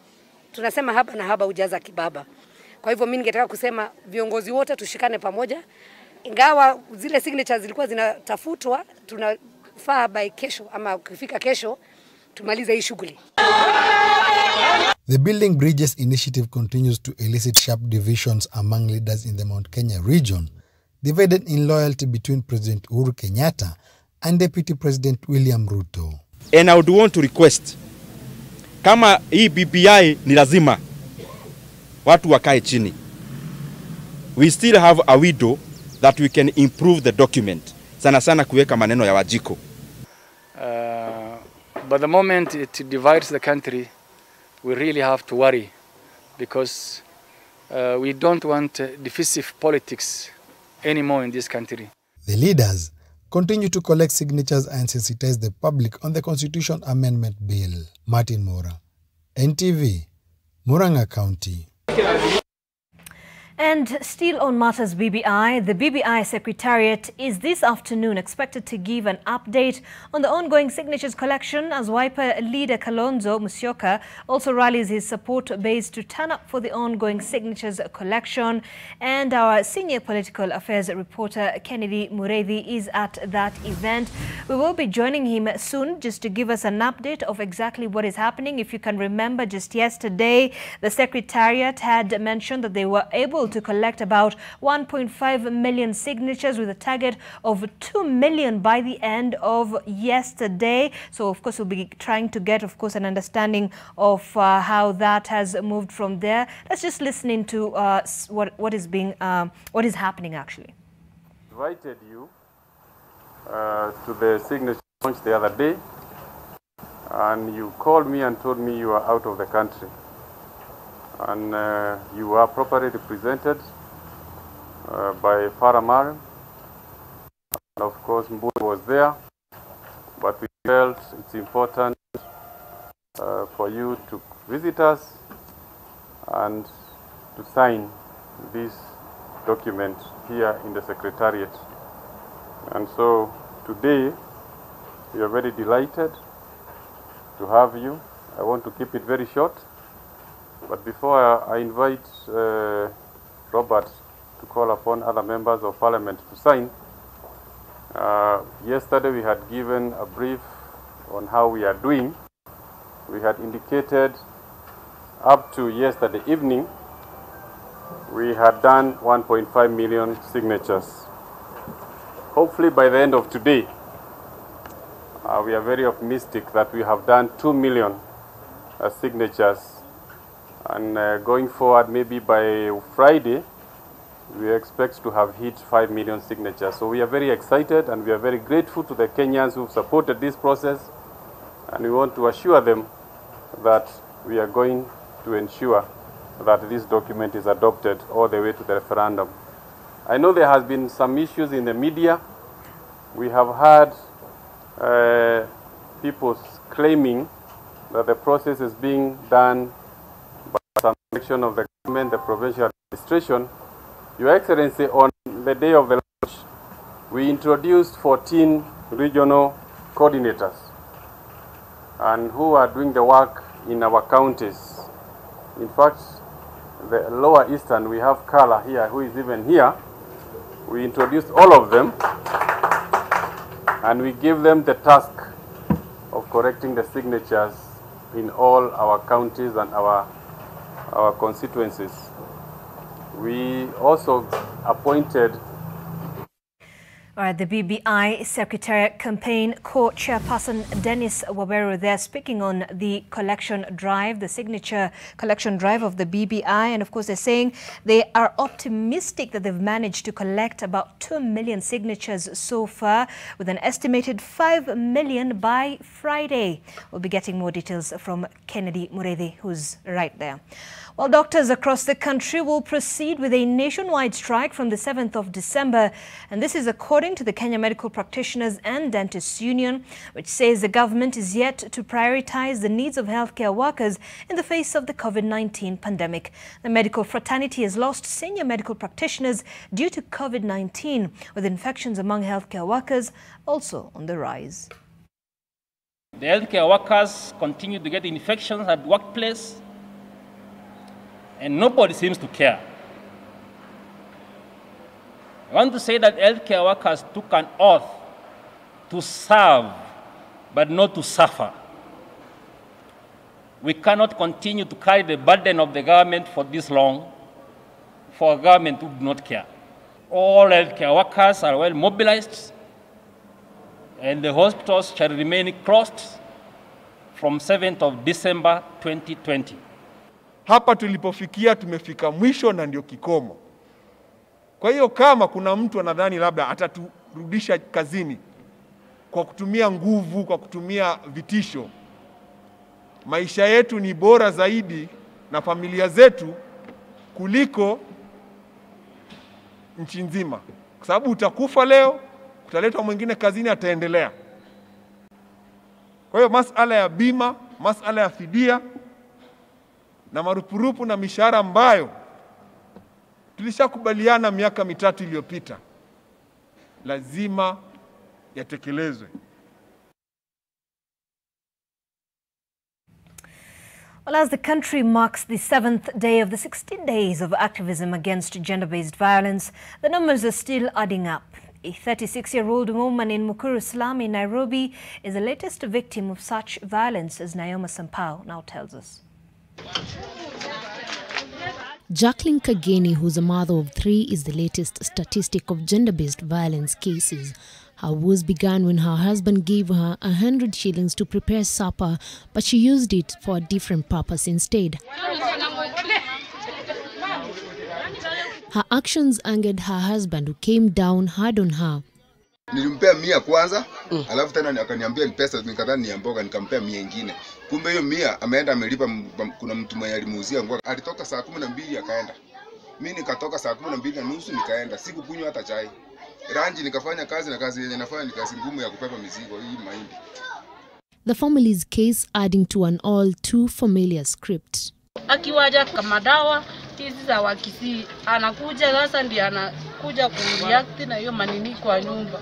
Si pesa ya nini ananipeanga, hata si pesa hata ya sindano hawezi kupatia, hata 100 kwenda sindano.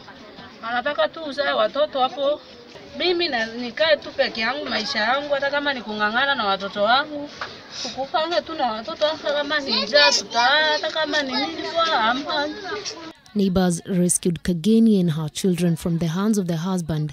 The furious women beat up the husband, leaving him with injuries. This incident comes amid an ongoing national sensitization on gender-based violence. The COVID-19 pandemic and resultant stay-home orders have also added to the problem, according to experts. The 16 Days of Activism initiative seeks to educate people on how to handle the cases and bring down the numbers. Nayoma Sampao, NTV. Well, low-income households were left struggling over the last 1 month as sukuma wiki and onions reported the sharpest rise in prices in November when compared to the same month back in 2019, pushing the inflation rate above the 5% mark for the first time in 5 months. Well, according to data from the Kenya National Bureau of Statistics, a kilogram of sukuma wiki fetched 48 shillings in November 2020, a 16% rise when compared to the price in November 2019. A kilogram of onions averaged 104 shillings last month, an 8.8% rise when compared to the same period in 2019. The household's relief, however, a 5.3% decline in the price of a kilogram of maize flour to just 50 shillings afforded most a breather. The country's inflation rate closed November 2020 at 5.46%, up from the 4.84% reported a month earlier.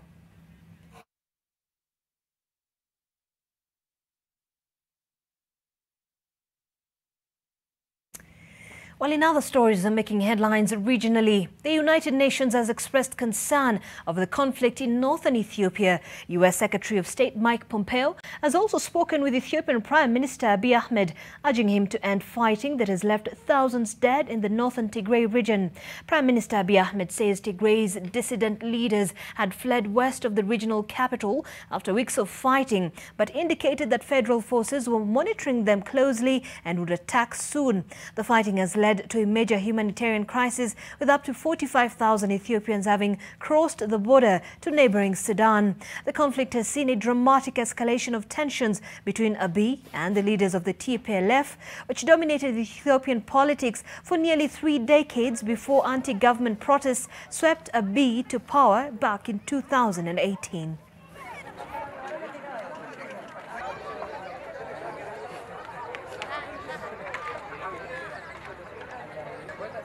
Abiy Ahmed. The Secretary General expressed his grave concern over the consequences of the Ethiopian conflict to the civilian population over the spread of hate speech and reports of ethnic profiling. The Secretary General expressed the UN's full support for the African Union initiative led by President Ramaphosa. All right, well, away from that, time for some sporting action now. When Watson Karuma is here. Watson, the UEFA Champions League is back tonight. Isn't that exciting? Wow, you sound very excited. Yes, it is. Yes, it is. and guess what? It was Monday. So just in case anybody had Monday blues, maybe Arsenal fans, then no worry. There was plenty of football to make the Arsenal fans forget what happened on Sunday. Now, Fulham climbed out of the English Premier League relegation zone late Monday in a shock 2-1 win at Leicester, while West Ham rode their luck to move into 5th place with a dramatic 2-1 victory over Aston Villa. Scott Parker's side won for just the second time in the league